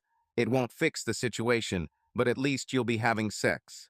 John's face must have shown something because Mike smiled slowly. Come on, Mike exclaimed, laughing as he spoke. You've already slept with someone. Well done, I didn't think you were capable of this. Fuck you. John rubbed his neck and wondered if it was worth discussing this at all. Mike was also a teacher, and he might think that John was extremely inappropriate when he slept with the girl across the street who was a dozen years younger than him. Mike continued to laugh, but when he finished, he tapped the bar counter. Well, tell me, who is this and what are the details? You owe me. I didn't sleep with anyone. You're lying, Mike immediately objected. Who? The girl from the next street, John breathed. Mike rubbed his jaw and thought. Their city wasn't that small, but it wasn't that big either. John may have mentioned June over the years. Who knows? What's her name? Come on, Mike. Her name is June, and yes, she is of age. My God. John wiped the sweat from his forehead and shifted from foot to foot on the sticky floor. Mike's eyes widened when he recognized the name. June Silva, Sam Patterson's niece. Mike's voice became louder, and John hastened to correct him. Do you know him? Yes, he's my mechanic. Great guy. Mike studied John's face. What are you doing with her? The barmaid placed the beer in front of John with a smile. When she walked away, John explained. It all fell apart when she found out that Mel had left. Dude, Sam is a good guy, and June, according to him, is practically a saint. John recalled their night and certainly couldn't call it holy. A barely noticeable smile crossed his face, and Mike noticed it. I hope you're not leading her by the nose. It's so disgusting when she's just a comfort girl. Honestly, you'd be better off sleeping with the bartender. Mike threw money on the bar for a tip and got off the stool. She looked at you all night. June is not just a consolation. Mike shrugged. Then who is she? John drained his glass and looked into it thoughtfully. I don't understand yet. After a while, someone gave John a ride home, thank God, because he was very drunk. He got out of the car and, as she drove away, looked back at June's house. He wanted to knock on the door and pull her out by the ankle. But he knew he needed to stay away for a while, and what he needed most right now was just to go to bed. Melissa. She rushed towards the house, sipping hot coffee. Some driver honked at her when she cut him off on the road. She stuck her hand out the window and showed her middle finger. And here she is on that very street, near the house in which she lived for so many years. She remembered the day they bought it. John was so excited that he literally attacked her on the stairs. As she got out of the car, Melissa wondered if his anger had subsided. She had a big mountain to climb. Expression. Melissa can't figure it out, but she doesn't care right now. She uses the key to open the door and quickly enters the house. John stands by the window with his arms crossed over his chest, so he was watching her. Hello, she says briefly. Without waiting for his reaction, she goes upstairs, collecting the last of her things, with a slight smile on her lips. John won't be able to bear her paying so little attention to him. No matter what, she knows he can't stand her cold hello. Soon she senses his presence at the bedroom door and fights the urge to smile. We need to talk, John announces. Melissa is silent. You didn't agree with me that you would come today. I thought we agreed that you would call ahead. She sighs. Yes, I know. Sorry. I was just nearby. She turns to face him. His face is emotionless, but she sees how tense his body is and understands that he is holding back. I know we parted on bad terms, she begins. She looks at her hands, trying to appear remorseful and weak. I was confused. I didn't know how to end things with Ray. I'm not proud of it. It just kept going, and I know my original excuse was disgusting. Sorry. I panicked. Melissa, I don't want to discuss this right now. John rubs his eyes. She realizes that he is hungover. Ha! She takes a step closer. She needs to feel the emotional atmosphere in the room. He's angry. He's wounded. Perhaps he will do something stupid and impulsive. And what's strange is that she hopes so. Sex with him is usually never boring, and his gaze now awakens desire in her. I love you. I was an idiot. Melissa comes even closer. She runs her hand through her hair and throws it over her shoulder. She knows how much he loves her hair. I really realized this. I know I was. Shut up, he explodes. We were good together, John. You know it. We know how to be good spouses. I was a fool with whom you were just stalling for time. His eyes narrowed. Now I see it. This conversation is useless. John, I swear I'll stop seeing him. A grin appears on his face. Don't be humiliated, Melissa. This doesn't suit you. He doesn't stop her when her hands touch his shoulders. Do you want me to humiliate myself? I can do this. I can kneel if necessary. For what? To stay with me? You don't want this. I want. She presses her cheek to his shoulder. He may not notice, but his arms automatically wrap around her waist. What should I do to convince you? He doesn't answer. After a few minutes, she pulls away. His eyes are full of rage. If Melissa hadn't known him for so many years, she might have been scared of him. Her gaze slides down, and she notices something on his neck. The hand abruptly pushes the shirt away. Her eyes meet his. Interesting. She doesn't have to guess who did it. If she had seen this when she first walked in, it would have bothered her, but now it doesn't mean anything. He is already reacting to it, and he doesn't realize it. Get your things and leave. John is not afraid of her either. He became more interesting to her than he had been in a long time. I'm serious. John pulls away and takes a few steps back, turning his back to her. God, how I want it. I really want to. You are just a devil. Darling, Melissa whispers. You know that I can give you what you want. Come back here and take off your clothes. Get into bed with me. We can just lie down together. Don't you like it? No. He sounds like a little boy, and she can't help but smile. She comes up to him and takes his hand. He pulls it away and looks at her with more disgust than she has ever seen on his face. For the first time, she is truly afraid of him. This thought surprises her. Afraid of John, Karen would die laughing. But she's really afraid, and wisely, he keeps his hands to himself. He takes a deep breath and glares at her. I can be confusing. I can still feel things for you that only an idiot would feel. Maybe I am an idiot, you seem to think so, but I'd rather let Satan himself come out of hell and have sex with me than ever let myself touch you again. Melissa sighs nervously. Pack your things. Don't make me repeat myself. He's almost gone when she finally finds the strength to call his name. John returns to the bedroom and examines it. What? I'll tell everyone about you in June. He snorts. Don't make me laugh. I'll say that you two slept together before I cheated. John freezes. I'll say that I caught you and you begged me not to tell anyone. I'll tell you that I caught you again and that made me cheat on you. Compared to you, I will look like a real saint. He sits on the bed and laughs. Laughter sounds tired.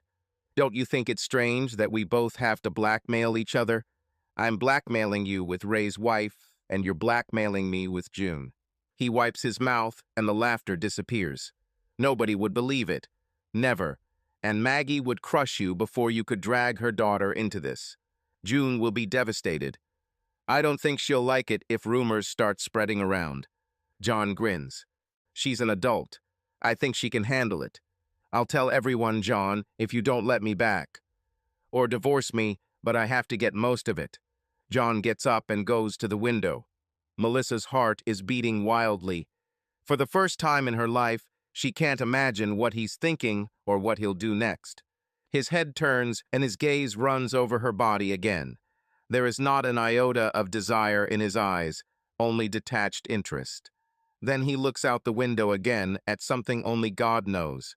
You must be such a miserable person, Melissa. Do you get any joy from life? Her fingers reach for the necklace. Don't change the subject. Do we understand each other? John thinks for a long time. If I don't tell Ray's wife, and if you don't drag June into this, then we split everything in half. None of us challenge, ask for something grandiose, or fight for anything at all. He moves away from the window. There is only evil hatred in his gaze. Are you satisfied? In half. Not what she wanted, not what Karen told her to fight for, but it was better than what she would have gotten if she hadn't mentioned June. She nods slowly, although she doesn't feel satisfied. She will follow the rules, but she doesn't feel as much pleasure as she expected. Her ex-husband, looks away. Misery loves company, and so does Melissa. John. In her few relationships, June never felt needy. Her boyfriends came and went as she wished. She never had to run after them, and she did not feel much desire to tie them to her. Of course, sometimes she panicked if the message didn't come quickly enough, or if the guy didn't want to meet on the weekend. But she endured it. She didn't look for them, didn't beg. It's been 5 days since she had sex with John, and June is worried. There is no news from him. He doesn't have her number, but she walks the dog several times a day. In addition, she began to take a book with her and sit on the steps, pretending to read, but at the same time sneaking glances at his house. John is usually at home, but he doesn't leave the house. She's too scared to knock on the door. If he wanted to see her, he would, right? On the 5th day, June feels like a fool and at the same time experiences a huge sense of guilt. Ever since that terrible scene that morning, things had gotten weird with Maggie. Maggie acts as usual, but June senses that something has changed. She smiles too widely or leaves the room faster when June enters. Sam watches them from time to time, especially during dinners, and she knows that soon he will directly ask them both what is going on. Poor Maggie just wanted to help June. Her mother would encourage her, tell her to go forward, give her the worst advice in the world. Her aunt is much smarter than her mother. She understands people well and knows how to read them. She usually rarely makes mistakes in her assessments. She was right about John and about this whole mess. June looks into her aunt's room. Maggie rubs lotion on her stomach. Hearing the creaking of the floorboards, she looks up. Then she lowers her shirt and puts a smile on her face. "Do you have a minute?" June asks. Of course, Maggie waves her hand, inviting her to sit down. "Sit on the bed with me. I don't want to get up." "You're very tired, aren't you?" Maggie nods and rubs her forehead. "A little, yes. Pregnancy sucks. It's a pity that you didn't find out the sex of the child. I hate uncertainty." June sits up, not meeting her gaze, instead staring at her stomach. "Sam is old-fashioned, you know?" June crosses her arms over her chest. "It's time. I'm sorry for being a bitch about this whole John situation." "I know. It's okay." Maggie reaches out and strokes June's hair. "And this is how they forgive her." She was probably forgiven the moment it happened. Maggie struggles to get out of bed, and June watches her fold her clothes. "You were right." Maggie stops folding and looks at her. June finally meets her gaze, and at that moment she can't stop the tears from forming. She doesn't want to cry in front of Maggie, and luckily no tears fall. They just linger in her eyes until she blinks them away. After a few minutes, Maggie comes over and sits next to her, hugging her as best she can. She doesn't ask questions, doesn't call John names, and doesn't judge. She just holds June tightly for a long time. Soon Sam knocks on the door. The women break up and think that no one noticed how they were wiping away their tears. "It's dinner time," he announces. "I ordered pizza." "Great." Maggie motions for him to come over, and he silently helps her up. "God, I can't wait for these 3 weeks. I can barely move without your help." Sam laughs and ruffles her hair. "I like helping you. It makes me feel strong." June watches them with some strange combination of envy and love. If anyone deserves such devotion, it's Maggie. But June thinks it would be nice if someone looked at her like that. After a few hours, she feels restless and irritable. Lisa continues to text her, and June decides a couple of drinks won't hurt. "You must pick me up," she writes. She doesn't trust Lisa. To our surprise, Lisa arrives half an hour later. When June gets into the car, Lisa turns down the volume of the music. "Hello, friend." Lisa is a real character, and you can't miss her in a crowd. Platinum hair seems to shine, shimmering with cold silver, especially when the sun's rays fall on her impeccably styled strands. Her hair falls over her shoulders, emphasizing her fair skin, which seems almost transparent, like that of a porcelain doll, so that Lisa looks ghostly, fragile, and sophisticated in any light. But despite this ephemerality, a power emanates from it, which many immediately feel. Her eyes are an icy blue shade, bright and penetrating, but so cold that sometimes they make you shiver. In moments when she is angry, these eyes seem to darken, acquiring a steely tint, and the gaze becomes heavy and almost frightening. If Lisa looks from under her brows, offended or angry, you can feel how her sharp gaze seems to pierce right through, causing the interlocutor to involuntarily shrink. Lisa calls herself a free spirit, invariably emphasizing this when someone tries to understand her or condemn her actions. She lives as if the laws and rules were written for someone else, and confidently goes where she is drawn at the moment. Her actions are as unpredictable as a gust of wind, and it is unlikely that anyone is able to truly follow her or predict her behavior. But June, her friend of many years, often thinks that this free spirit is just a way to justify her capriciousness. It seems to her that behind the image of a free spirit lies the usual frivolity, which only creates the appearance of looseness, but in fact makes Lisa simply frivolous. However, June and Lisa have remained close friends for many years. They have seen many good and difficult days together, and even if their views on life and people differ, there is a strong connection between them. June loves Lisa exactly as she is, understanding her inconsistency, her independence, and mysterious coldness. Perhaps, besides her, only Maggie can understand Lisa, another of their mutual friends, as extraordinary as Lisa herself. This threesome sticks together, And no matter what happens, neither June nor Maggie, like anyone else, see Lisa as a mystery. They simply accept her complex and multifaceted nature for who she is. How is Mr. Carver doing? Stop calling him that. This sounds creepy. Lisa shrugs and drives away. The last I heard was that you had amazing sex at his house. Have you still not heard from him? No, June turns on the air conditioner to keep herself busy. I'm surprised. Is it true? I know it's weird, but we really became close. I thought so. No, I'm sure that's what happened, but he's getting a divorce. This is probably putting pressure on him. But this does not justify silence. He must be a man and say everything honestly. June feels a lump in her throat, and to her horror, her eyes fill with tears again. I'm afraid he regrets it. From the way you described it, I don't think that's true. You know what I mean. Lisa sighs slowly and heavily, looking at the people outside the bar. Men are strange. They have stupid thoughts. Maybe he was scared. We must remember that he had just separated from his wife. This is all serious, And then sweet little you appears. Lisa reaches out and pinches June's nose, which infuriates her like crazy, and he can't help himself. Throws all his passion and rage at you. And the next morning he turns back into the respectable Mr. Carver. I'm sure he's embarrassed. Lisa's words seem reasonable, although June is a little hurt by the idea that she could only be a vehicle for his feelings. She wants to believe that there was something more between them that night. Do you think I should talk to him? Lisa instantly throws an indignant look at her.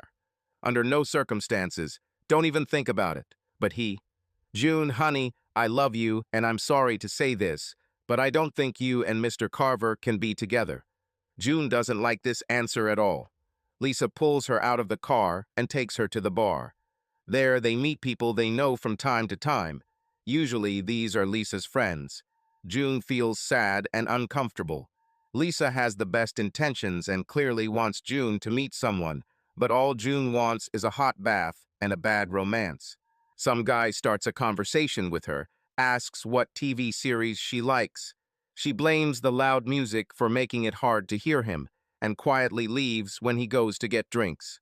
When Lisa drops June off back home, June can barely hide her relief at being home again. June, Lisa calls. June returns to the car. Yes, I'm sorry that everything was so terrible today. Everything was fine, June says, although her voice sounds shaky. Lisa smiles. Yeah, absolutely amazing. She then looks towards John's house and turns back to June with a sad expression on her face. It's a pity that things didn't work out with him. Maybe it's even better. June always liked this phrase. It's a cop-out, but she likes it anyway. She hides her disappointment from a bad situation behind encouraging words. You deserve better, Lisa insists. Maybe, June thinks, but she would really like it to work out with John. A few days after meeting Melissa, John goes to his favorite bar.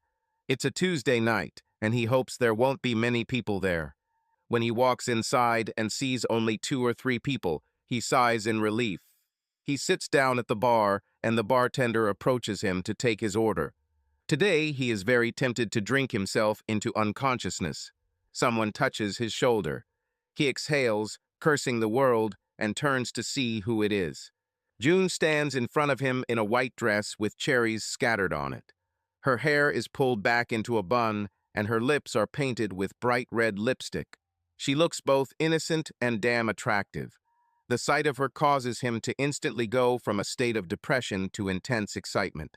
Is the universe playing tricks on him, or is she joking?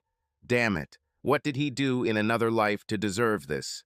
He realizes he's staring at her and tries to focus on her brown eyes. She doesn't smile. In fact, she doesn't look happy to see him at all. Hello, John. I saw you come in and decided to say hello. Her voice sounds calm and pleasant, despite the displeased expression on her face. John clears his throat. Are you here alone? No, I'm with friends. She nods towards the far corner. There is a small group of men and women. One girl looks at them, narrowing her eyes. Your friend seems angry there. June doesn't even look in that direction. She apparently already knows who it is. She takes out a 20 and waves to the bartender. I haven't seen you lately. Apparently, you're drinking beer at home now. John was never good in situations like this. Conversations after casual sex. He doesn't know what he wants from June, and that's one of the reasons why he stayed away. And those stupid threats from Melissa. He knows it's probably okay if Melissa tries to convince everyone that she and June had an inappropriate relationship because most people wouldn't believe it, but he thinks he's doing the honorable thing by staying away from June. This is mainly leverage in a divorce, but if they are seen together, it may raise unnecessary questions. He wants to say something smart or important. It's been about 12 days since they've been together, but it feels like much longer. Maybe we should talk about this, about what happened, but his thoughts cannot be put into words. You look great, he finally says.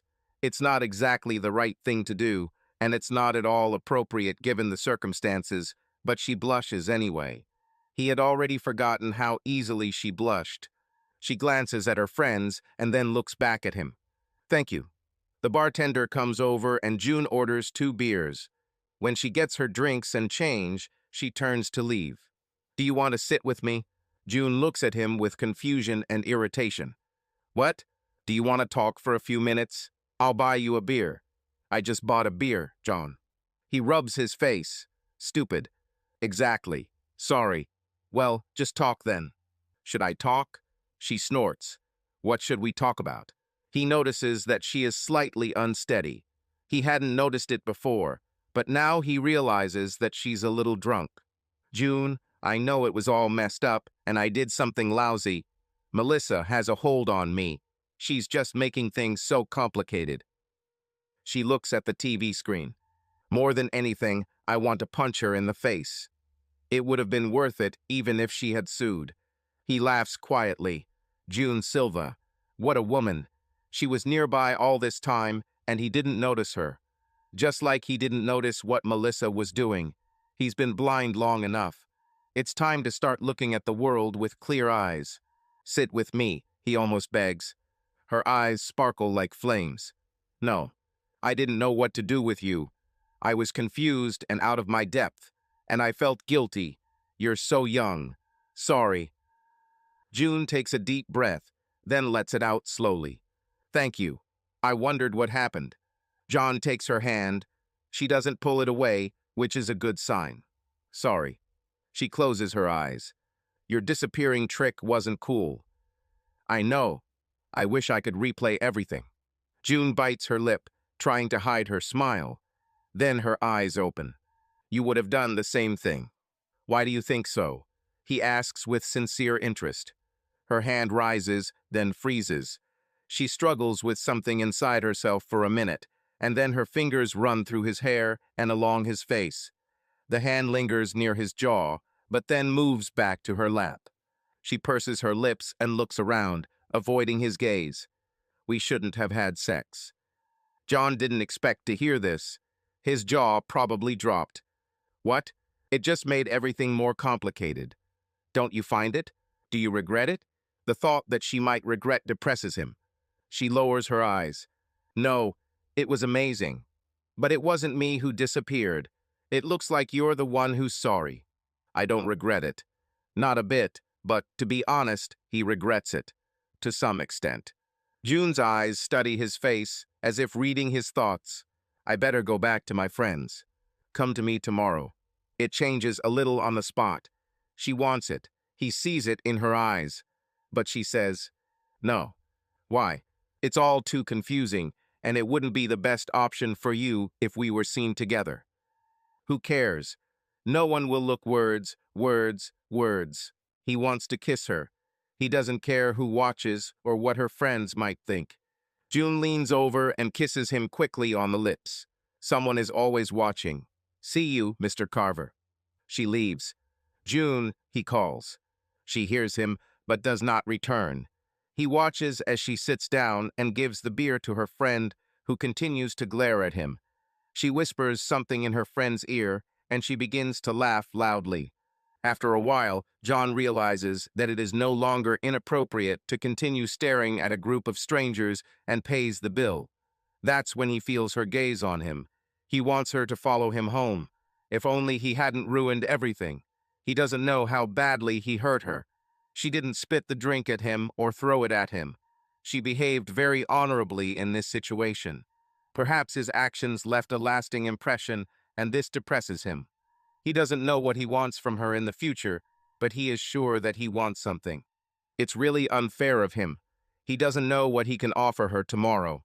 Today, he can only offer her his body. He understands that this will not be enough. He leaves without looking back at her. He's just about to turn on the ignition when he hears a knock on the passenger's side window. June stands on the other side and motions for him to open the door. Stunned, he does not react immediately. When she knocks again, impatiently this time, he unlocks the door and she quickly gets into the car. She gives him a mischievous smile. "Thank you. What are you doing?" "I needed a ride home." He sits, thinking.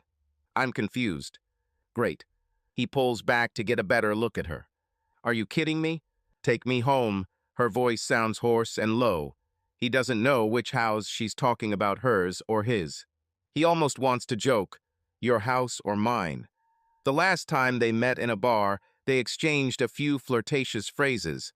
I wonder if she'll remember it and appreciate the joke, but maybe not. Everything is too fresh in between.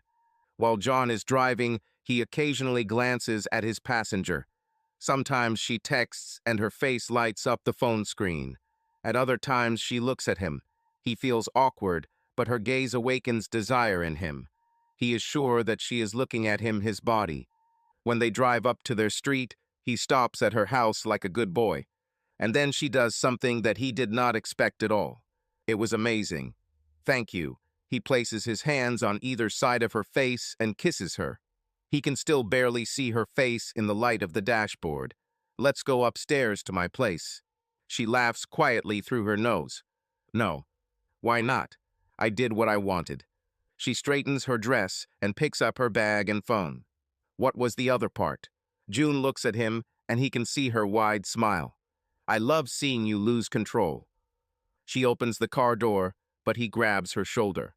"You don't want me to. Take care of you." She leans in to kiss him again, but then slips out into the warm night. "Good night, John." He watches her walk away like a dream through the grass and disappear into the house. He sits there for too long and reminds himself that the last thing he needs right now is to be caught sitting in front of June's house, staring at her window. He drives to his house and walks inside with a stupid grin on his face. He pours himself another drink that he shouldn't drink and sits down, still grinning. June damn Silva. Melissa. Ray works next to her all day, trying to stay away from her. The other two assistants are talking among themselves, sneaking glances at them. She knows what they suspect. This goes on for several days. She tries several times to show him that they need to talk, but he is always busy. He even changes her shift to make it harder for her to catch him. In the end, he invites her to his office. She notices one of the assistants craning his neck to look at them before Ray closes and locks the door. Ray opens the window on the other side of his office and takes out a cigarette. "What happened to your husband?" The end result. Ray nods. He will keep his mouth shut. "And how?" He taps his cigarette on his thumb. "Are you sure he will do this?" Melissa gets up from her chair and sits on the windowsill. Ray watches her warily. She makes a gesture asking for a cigarette and takes a deep drag. It had been a long time since she last smoked, but it was just as wonderful and terrible as she remembered. "Because I know him, and because I have something on him too." His eyes flash. "What is this?" "It doesn't matter. He's just a child. That's why he's afraid." His hand reaches out to her hand and squeezes it. "What is this?" She is well aware of his soft threat, manifested only in his hand and gaze. She takes another drag before answering. "I hinted that he wanted to sleep with a neighbor. I told him that I would tell everyone about it. He is so noble that he did not want to involve her name, so he said that he would be honest in the divorce. And he is not going to tell your wife. Are you satisfied?" Ray coughs, laughing. "Happy? No, honey, I'm not." "We can," Melissa begins, not knowing what to say but realizing she has to say something. Can we continue as before? He winces, as if her words have touched a nerve.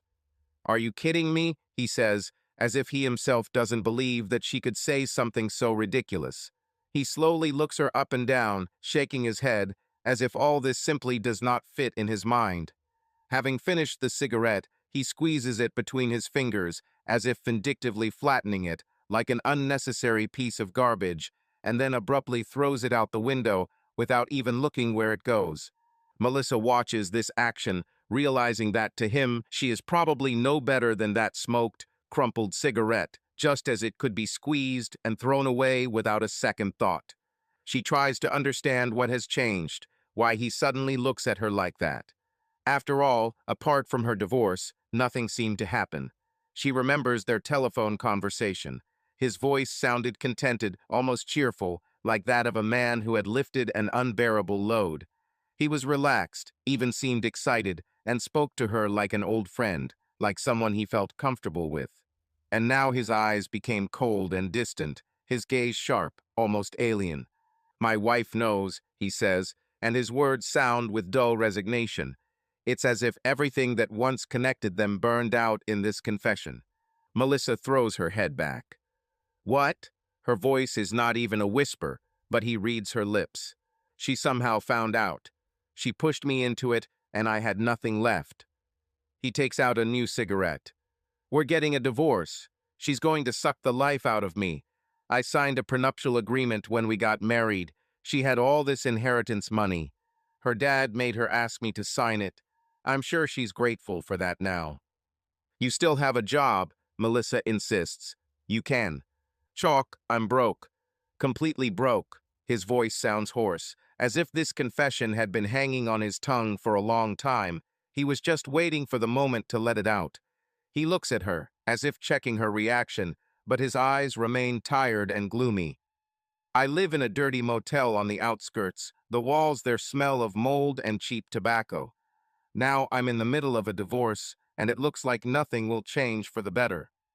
He takes a box of matches out of his pocket and, striking one, lights a cigarette, catching its flame and holding it near his face so that Mel can see the shadows dancing across his haggard features. A ghostly smile appears at the corners of his lips, barely noticeable, tired and ironic, as if he is laughing at his own pitiful situation. You know, my only friends now are the rats that hang out in the backyard of the motel. They are my only regular guests, and perhaps the most loyal, he puffs, tilting his head slightly to the side, and his gaze becomes piercing, albeit tired. Do you still want to sleep with me? His smile turns into a shadow of mockery, desperate and doomed. When Melissa's shift ends, a storm begins. Thunder and lightning follow her as she runs through the parking lot. Sitting in the driver's seat, she looks at the heavy streams of rain crossing the glass. Damn June Silva. She is the reason for all this. If only she just kept her mouth shut. Melissa isn't sure John is guilty. In fact, she's pretty sure not.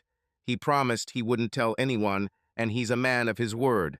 But did he tell June? Most likely not, and even if he did, June wouldn't say anything either. She may never know how it came to light. She suspects her colleagues, but that doesn't matter. Her plans are completely ruined. Everyone talks about her. She will no longer be able to sneak around as secretly as before. She will lose friends. She lost Ray. Now she narrows her eyes thoughtfully, as if trying to understand whether this has any meaning for her. After all, she never really loved him. Ray had always been something of a comfortable foil to her, a nice addition to her everyday game. She imagined what a terrible husband he would be, stubborn, capricious, endlessly self-centered. But none of this bothered her. That wasn't what mattered. She liked the game itself, trying to get him to show at least a shadow of concern for her, trying to evoke at least the slightest affection. This was her favorite way to spend time, explore the limits of other people's patience and influence them, adjusting people to her desires. It was even funny, like the slight excitement of a card game. And of course, we couldn't forget about his money. The prospect of getting rich so easy, so painless, had always seemed too tempting to her to refuse.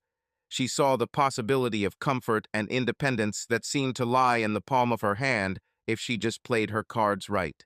Now all this has disappeared. Fury slowly but inexorably flared up inside her, a dark fire that Melissa could no longer control. This feeling filled her entirely, poisoning her every breath, every look. She couldn't think about anything else, couldn't see anything except one single desire: to make June pay for everything. She will not stop until she takes revenge, until she sees how June suffers, until she understands that everything she once loved was taken away from her. Melissa imagined it over and over again, in great detail, how miserable June would be, empty, lost. Somehow, she will achieve this. She will be that cold blade that June won't even notice until it's too late. Melissa intends, step by step, to deprive her of what she considered unshakable. Take everything from her: happiness, peace, what June considered her fortress. Let June know what despair is like when the ground disappears from under your feet. Melissa was already looking forward to the moment when she would stand by and watch June break into pieces, her face pale with despair, her eyes filling with tears. She will watch, not trying to hide her triumphant grin, and feel growing pleasure from this spectacle. Why not? It would be her unique pleasure to see June writhing under the weight of pain that she herself, Melissa, had created for her. Now Melissa needs only one answer: how exactly she can put all this into action. She thought about it for hours, scrolled through possible moves, options for revenge, and, knowing herself, she was sure that she would soon find a way, ideal and merciless. Exposing her relationship with John and lying about what happened a long time ago will not be strong enough. Plus, she can't do anything that could jeopardize her shaky agreement with John. She doesn't really care about the outcome. In a no-fault state, she would still get something. Causing problems and unhappiness for John and June will be much more satisfying. She turns the ignition key, but the car doesn't start. Try again and again. Crap, she hits the steering wheel. She'll have to call a tow truck. She thinks about who to call, and an evil smile slowly creeps across her face. Sam Patterson will fit. Melissa learned from an early age that men are simple creatures. They have basic needs and desires, and it is a woman's job to understand what they are and use them to her advantage. Men are easily enraged or lustful. They are even easier to control. It is not their fault that they can be so easily confused. It's just their nature. They are like children, Melissa often thought. Her father was incredibly childish and malleable, and she watched as her mother manipulated and persuaded him until he could barely do anything on his own. Towards the end of their marriage, he even asked permission to leave the room. Melissa's mother taught her everything she needed to know about how to make a man submit, and her father taught her everything about weakness. Melissa knew that she would never, ever allow herself to become like him, weak and dependent on someone else for happiness. Never. Even though things are not going the way she would like with John, she knows that he and others like him are weak losers, and she is a strong and fierce winner. She thinks about this as she watches Sam hitch her car to the tow truck. Sam never seemed weak, and her body fills with admiration. She had always found him attractive, but he was too close to home to act on his impulses. She watches his muscles tense and can't imagine him being easy to control. Melissa isn't surprised that he got involved with Maggie, who is the kind of person who would apologize to a bee if it stung her. Maggie probably wouldn't have dreamed of running it, and Melissa feels that's part of the reason Sam settled on her. This was undoubtedly a conscious choice. The sunlight flickered lazily and cast long shadows across the parking lot, and light sweat glistened on their bodies. The day was muggy and showed no signs of getting any cooler. A few dark clouds floated across the sky, and Melissa remembered the weather forecast. A storm was expected, just in time. "There's going to be a storm soon," she says, breaking the silence Sam has established. "It's hard to believe after such a wonderful day, isn't it?" He just grunts, but doesn't answer, continuing to tinker with her car. When he finishes, he steps back and gives her a reluctant glance, as if looking at her hurts him. He is either disgusted with her or afraid of her, and she is not at all bothered by it. Doesn't matter. He nods towards his truck. I'll take you home. She makes herself look sad. I thought you knew I don't live there anymore, but I would appreciate it if you could give me a ride to a friend's house. She's only 10 minutes from here. He opens the passenger door and she sits down, deliberately stretching her legs so that her skirt rides up on her hip. If Sam noticed, he didn't show it. Melissa knows he's a true gentleman, but something about the way his expression flickers across his face lets her know that underneath that facade, he's the type of man she most enjoys conquering. At heart, he is not a gentleman at all. He's rough in just the right places. He gets into the car and immediately turns on the radio. The radio is talking about weather and flood warnings in the area. I hate storms, she lies, sensing that Sam is the type to like to offer comfort. Besides, admitting that she loves the chaos of summer storms would be dark and strange. He looks at her out of the corner of his eye and drives on. I'm sure you can handle it. Left or right at the traffic lights. Right. Then you drive to the end of the street and turn left. He nods once. His body is tense, attentively. She likes that he's on guard around her. The thoughts of her failure with Ray fade, and she allows herself to enjoy the giddy feeling of making someone uncomfortable.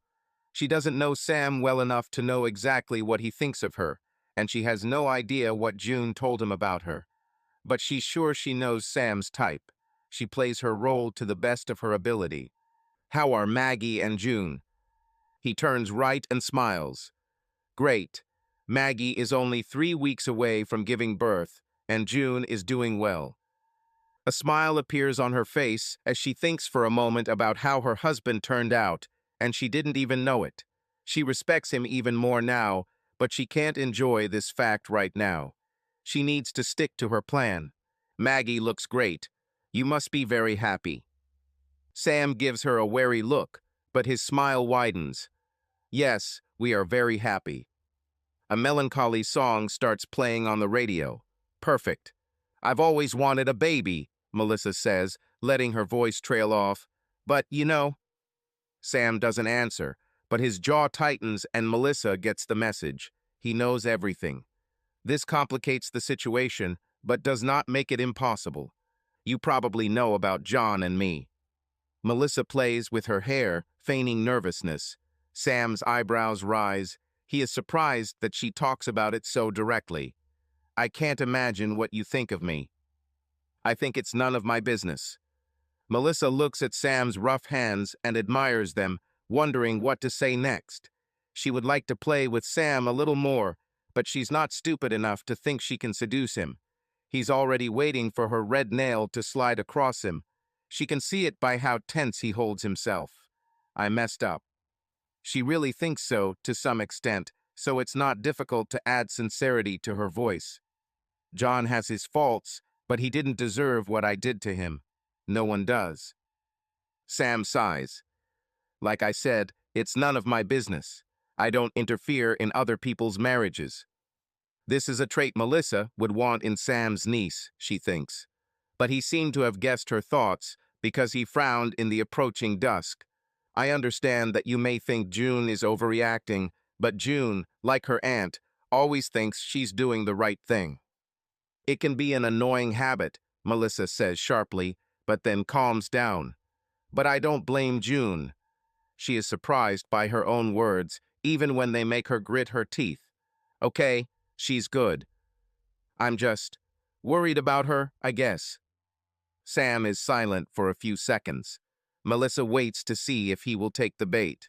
His jaw tenses again, and you can tell there's a struggle going on inside him. Concern overpowers caution, and he asks, worried. Melissa is having too much fun with this.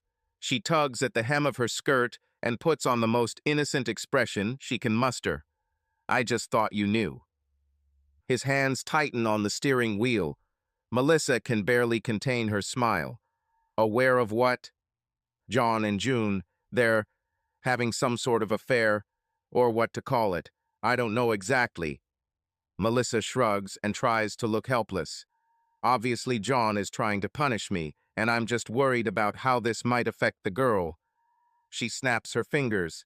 It'll probably ruin her, to be honest. "What do you mean, affair?" Sam asks, his voice extremely calm. But she feels the rage inside him. It's so predictable, yet exciting. "Sam, I didn't ask for details. Maybe you should talk to June." Melissa fidgets with her fingers, feigning concern. "Oh God, what a fool I am. I shouldn't have said anything. I just don't want John to use her." Sam waits for her to continue. She doesn't. "Soon it will be Sycamore Street. Turn right." Sam turns on the horn and pulls into the street. "Do you think the car can be picked up tomorrow?" "I'll call you tomorrow," Sam replies in a tense voice. "Great. The house is 2 blocks on the left." He stops at a large house, and she gives him a shy smile. He looks at her without seeing her. "I meant it. Maggie is very lucky to have you." She reaches for the doorknob and opens the door. "Just be careful, and maybe you should have a serious talk with June, for her own sake." A fleeting smile appears on her face, her beautiful and comforting smile. "And thanks for the ride, Sam. Maggie was really—" Her gaze slides down and then slowly up. "Lucky. I'm sure she didn't know anything about it." She leaves him there, dazed in his truck, and arrives at Karen's door just as the sky erupts in a downpour. She touches her lips and finds herself smiling, hoping she was able to hide it from Sam. Although, even if not, it doesn't matter.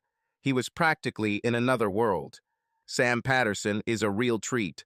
Melissa would love to sleep with him one day, but she's quite content to play with his mind. John was in his yard the next day, clearly looking for her. She knows he was looking for her because he almost couldn't take his eyes off her house. She wanted to approach him, she still does, but right now it's best to stay away. Bye. She's not sure how long she can stand it. She doesn't punish him for avoiding her, but she knows she's heading towards something, and she's terrified that it could be a disaster. She remembers last night and smiles. Maybe she's punishing him a little after all. He made her feel used and worthless, and his apologies and explanations didn't make her feel better.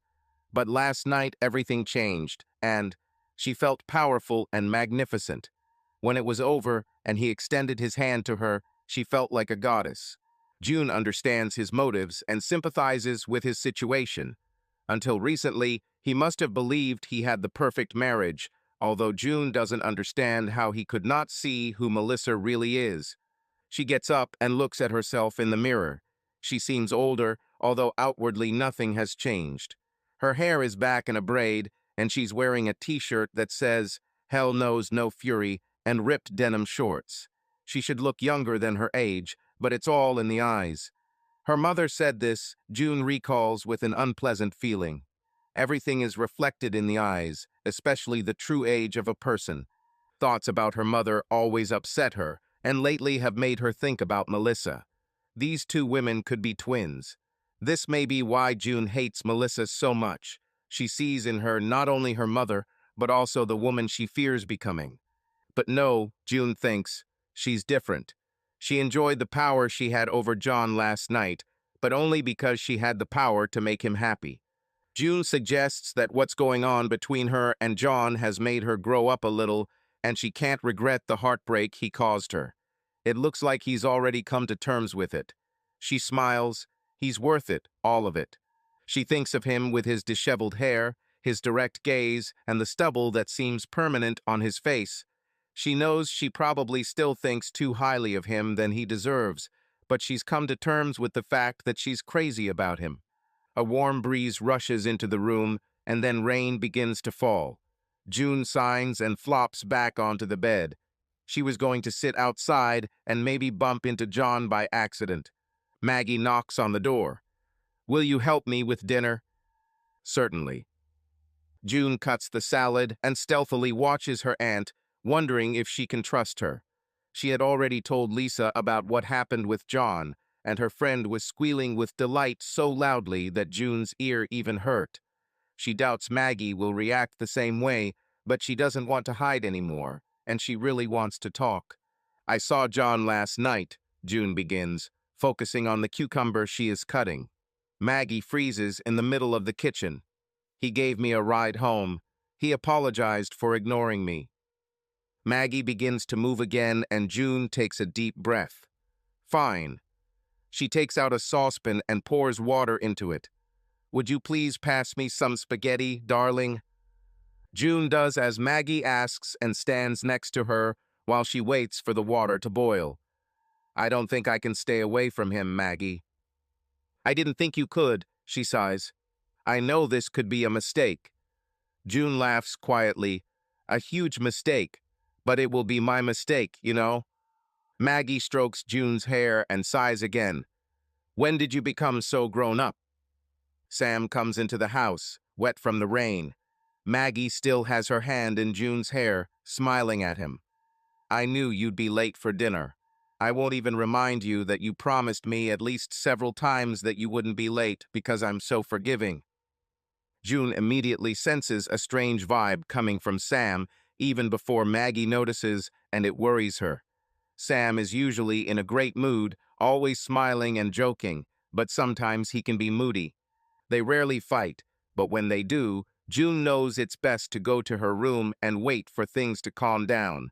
She feels like this is one of those moments, although she wouldn't want Sam to quarrel with Maggie, especially in her position. She takes a few steps towards the door, but Sam's voice stops her. Where are you going? The question sounds cold and accusing. June is confused. Nowhere. Up. So where to go? Nowhere or up? Maggie looks at them both, confused. Sam. I'm just going upstairs until dinner is ready. Sam nods. We'll call you when everything is ready. She feels anxious, like she's done something terrible. Sam had never spoken to her in that tone. The closest he came to this was when she ran away with Lisa a few years ago. She looks at Maggie, but she just shrugs, so June goes upstairs. The rain entered her room through the open window. June quickly closes it and takes out a towel. If Sam saw this in his current state, he would be furious. She then hears Sam's voice booming through the walls. June doesn't understand what her aunt and uncle are shouting about, but she has a terrible feeling that it all has something to do with her. John. June Silva ignores him. John tries to be outside whenever possible, but June doesn't show up. Her car sits motionless and the window blinds never open. He worries if she is sick. It's been 3 days since they've been together and she can't get out of his head. Of course, he still mourns the loss of Melissa, even knowing what a monster she turned out to be.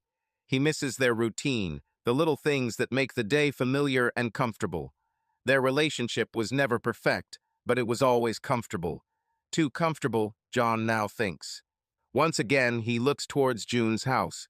He wipes the sweat from his brow and continues mowing the lawn, trying to get his thoughts in order. Maybe she's changed her mind about him. He wouldn't blame her. He's more than just a little confused now. Sam Patterson pulls up in his tow truck. John waves at him, but Sam doesn't even look his way. This is strange, John thinks. Sam is one of the friendliest people he knows. They always greeted each other. Maggie even smiled at him recently, and John hoped that she had forgiven him for June. Now he wonders where Maggie is. She usually waters flowers and chats with neighbors. Maybe it's too hot outside. He is overcome by a frightening thought. What if something happened to the child? Should you go and knock? Sam leaves the house and John decides to just ask. He turns off the lawnmower and walks towards him. Hi, Sam, he calls out. Sam raises his head and looks at John with an incomprehensible expression on his face. This confuses John. How are you? The neighbor cracks his neck as if trying to relieve tension. Fine. His voice is flat. Is Maggie okay? Sam's voice becomes even more colorless.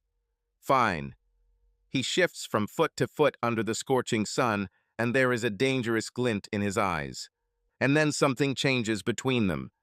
There is an exchange between men that does not require words, a silent and quiet transfer of information that does not need to be voiced. He knows everything, John realizes with horror, and it's clear from his attitude that he definitely doesn't approve. Listen, John begins, but then the words get stuck in his throat. John knows that Sam sees her as a daughter. He protects her. Love. He will do everything to protect her from him. John glances over Sam's shoulder and notices movement in the window. Someone is peeking. "Just stay away, John," Sam says. He gets into his truck and waits for John to step aside before driving away. He pulls away abruptly as John steps aside and returns to his side of the street. John. Every time June looks at Maggie, her eyes are puffy and red, but she always finds the strength to smile at her niece. Even after that explosion with Sam, June hates that she caused all this discord. A few days later, after everything that happened, June and Maggie prepare dinner in the kitchen in silence. Just like that evening when everything went to hell. Sam went to the grocery store and won't be back for at least a couple of hours. That's why June came down from her room.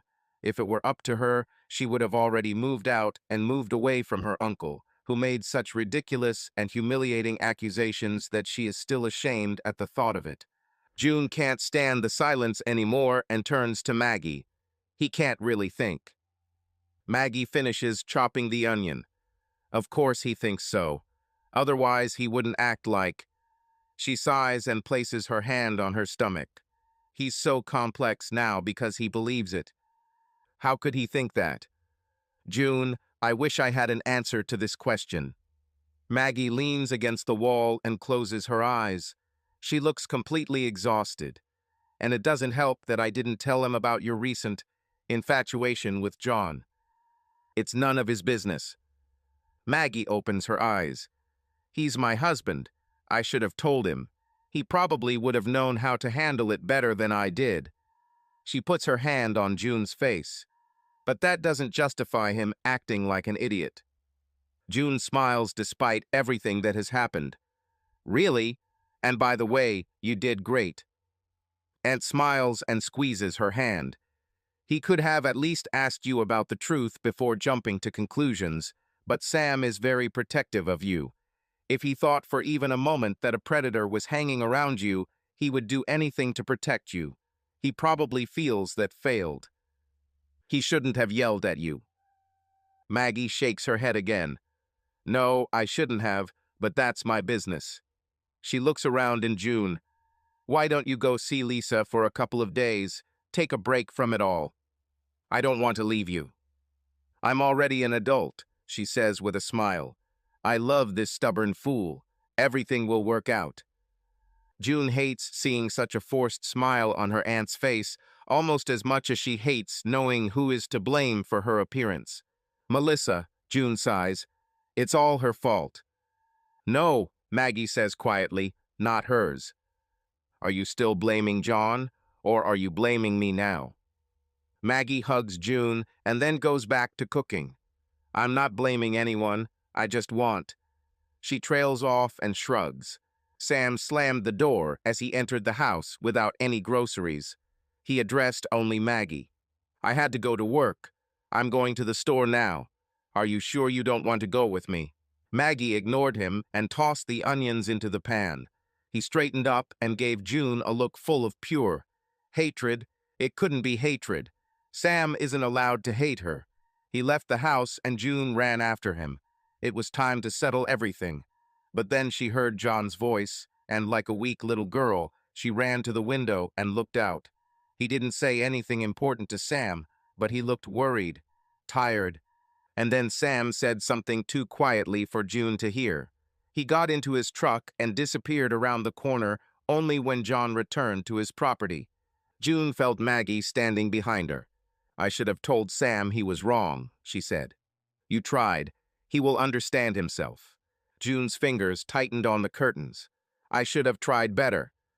This is crazy. I can swear to everyone that John didn't even think about me until his wife cheated on him.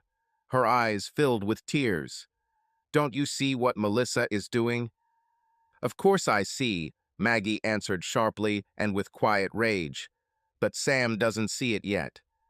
I'm tired of Sam, June said. Sometimes you get tired of those you love. This doesn't mean you don't love them anymore. Melissa did it to get back at me, I'm sure. Maggie touched her belly, and June felt as guilty as ever that she was putting her aunt through all this so late in her pregnancy. She wished she could protect her from Melissa, but she couldn't. Melissa destroys everything in her path as easily and thoughtlessly as a virus. I need to talk to John. I have to explain to him what Melissa is doing. Maggie didn't look surprised. This won't help. He had been blind to her for years. Now he's no longer blind, June said, and stepped into the summer afternoon. John. John barely had time to blink before Sam took off. He never thought Sam would be okay with his relationship, or whatever it was, with June, but he never imagined it would turn out like this. As he thinks about what happened, it strikes him that he never thought of June Silva in this light for a second until he realized that he was married to an absolutely terrible woman. John? He blinked again, and June was standing in front of him in shorts and a tank top. She looked much more fragile than he remembered. June, my uncle found out about us. He nodded and looked down the street. I guessed it. Melissa told him. John turned his head sharply and stared at her. What? June told him briefly what had happened. Sam's trip with Melissa, his tirade when he got home, his belief that John had slept with her before Melissa cheated on him. This is disgusting, June said when she finished. He thinks Aunt Maggie knew about it and deliberately hid it from him. He's angry at both of us. I feel terrible because Maggie is so pregnant and helpless right now. She wiped away a tear furiously. I hate him for this, but I hate Melissa even more. She did it on purpose. Perhaps he had been standing in the hot sun for too long. The heat burned his face and shoulders, sweat flowed in a thin stream along his temples, and the slight ringing in his ears intensified with every minute. My head felt cloudy, as if a silent storm was flaring up and dying out inside her. Maybe he was just overtired, working too hard, trying to get the neglected garden in order, mowing the endless grass, as if he hoped to bring order to his own life. Suddenly his vision swam, and he felt weakness cover him like a sea wave, causing him to stagger. He leaned heavily against the lawnmower, feeling the metal burn his hot skin. His gaze was directed somewhere into the distance, into emptiness, as if there he hoped to find an answer to something tormenting him deep inside. No, the real reason for this strange, nagging exhaustion was not the heat or fatigue. It was all about that ineradicable poison that he could not remove from his life, from his soul. Yade is named Melissa. He thought that he had left this in the past, that everything was long behind him, and only distant memories, almost forgotten, were associated with her. He was sure that he had closed all the doors behind her. But Melissa, as it turned out, didn't go anywhere. She remained in the shadow of his thoughts, like a quiet whisper that could not be drowned out, like a painful splinter that gave no peace. His heart sank at the thought, at the knowledge that it might never truly go away. Will forever wander around, a silent ghost living in his mind. What a nightmare. And worst of all, she broke their agreement. He just had to remind her of this. I'll handle this, he told June. She looked scared, but she gently ran her hand through his hair. You are sure? I'm the only one who can stop this. Her eyes filled with tears. I'm so sorry. Me too. I wish things were different between us. He pulled a strand of her hair, sparkling in the sun. I don't deserve this, but please don't give up on me. He knew where she was staying. He dated Karen several times. He never liked her. She always looked him over from head to toe and made a look as if she considered him insufficient. He drove there too fast, not even caring that he might be stopped. If this had happened, he would have told the policeman the truth and asked whether he would not have done the same. Bitch. Damn bitch. He wanted to strangle her. I wanted to go back in time and erase her from my life. And if there was such an opportunity, he would take it. He felt like their marriage was a black hole in his past, and if he thought about it too much, he would get sucked in, so he deliberately turned his thoughts to June. He was terribly sorry that June had become involved in all this. She didn't ask for this, and she certainly didn't deserve it. Compared to her, the vile creature he was married to is simply disgusting. He wasn't used to using such words about women, but he couldn't think of anyone who fit the term better. John walked briskly towards Karen's house, convincing himself to ring the doorbell. If he had just broken in, those two bitches might well have called the police. Karen opened the door, and from the dimple on her cheek, He knew that she knew about everything. Surely he and Melissa were already waiting for him, sipping martinis. What a surprise, she laughed. Call Melissa. He was afraid to talk to Karen for too long, for fear that he would lose his temper and rip off her smiling face. She opened the door wider. Why don't you come in? Call Melissa, he repeated. Karen looked him over and, as always, shook her head. Melissa, this is John. A minute later, his wife appeared, as if sensing the moment to make a dramatic entrance. She looked amazing in a bright red bikini that emphasized every curve of her figure, turning her into a living picture, ready for the cover of a glossy magazine. Her skin glowed with a fresh tan, and the shine of her damp hair after the pool was reminiscent of professional styling, as if she had just stepped out of the salon, barely touching the water. Her long nails sparkled with fresh polish, scarlet and flawless, completing her look carefully thought out and polished to perfection. John looked at her with an icy, motionless mask on his face, feeling behind this indifference a weak attack of irritation. He would not be surprised if he learned that she had put herself in order this way specifically for this occasion in order to make him notice her. In her gaze, the slight smile with which she slowly adjusted the strap, there was a clear mockery, sharp and intentional. John silently watched her every move, thinking that she was truly a sick bitch, always ready to play her role to the end, even if it hurt others. John, what's happened? Go outside. Right now. Karen laughed again. Do you want to fight with her? I want to talk to her on the street. It's none of your business. Karen opened her mouth again, but Melissa slid past her with a meaningful look that John couldn't understand and didn't intend to. The door closed behind Melissa, and she leaned on it with a smile. You could call. You must have wanted to see me. I heard about your performance with Sam Patterson. Melissa's eyes lit up. Play? What show are you talking about? You broke our agreement. She shrugged, not at all concerned. I just said that he should take a closer look at June. She looked at him carefully. Am I right? Or are you suddenly ready for a serious relationship? It's none of your damn business what I'm ready for. I see right through you. You are a dirty, rotten, disgusting creature. You are trash, Melissa, from start to finish. And if you think I don't understand what you're trying to achieve, you better think again. Melissa bit her perfect red lip. I admit, John, I'm completely lost. You broke our agreement. He came so close to her that they were breathing the same air. She had to raise her head, which he knew she hated. I'll sue you, to the fullest. And if you think you're going to be left standing there with nails and hair and that ugly grin on your face, then that's just ridiculous. He pointed his finger at her, knowing she hated it. I will destroy you. She exhaled, almost touching his mouth, and he smiled. Still lost? He took a step back to laugh. If you think for a minute that someone will believe your story, then go ahead. Try.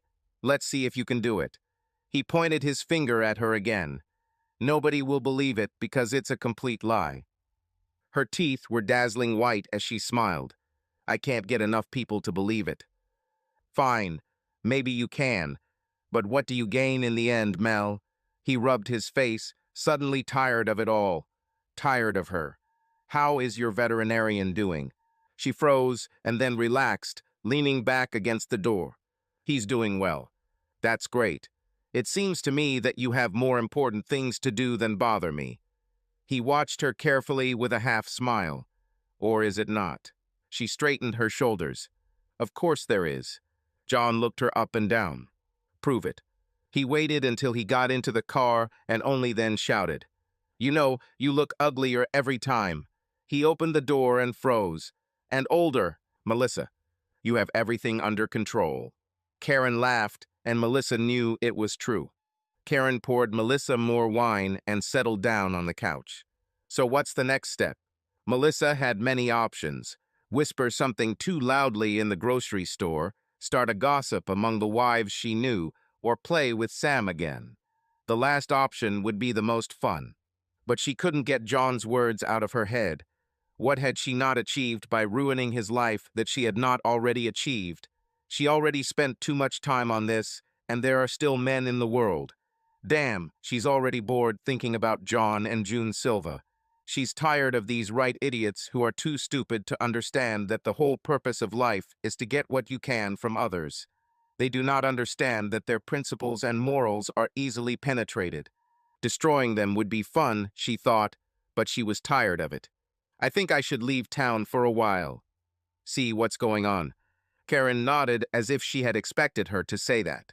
To something bigger and better. You're right, Melissa agreed, clinking a glass of wine with her. Melissa went to bed that night and had no dreams. When she woke up, everything became clear. Let John live his fantasy. He almost deserved it. As for June Silva, let her be stuck with John. Maybe they'll have children and never know what it's like to possess someone, to experience primal desire and power. June is too stupid to know what to do about it. What about life without all this? This is a much bigger punishment for June Silva, Melissa thought with a grin. Let her take John. She leaned back against the pillows, glad that she hadn't lost this round. She won. Let them play, she whispered to herself. John. He raced back home, filled with a sense of clarity he had never known before. He screwed up a lot of things, and he's tired of it. He parked in front of June's house and rushed to the front door. Sam was home, and it was high time to discuss this. John rang the doorbell and waited. A shadow flashed in the window, and the door opened.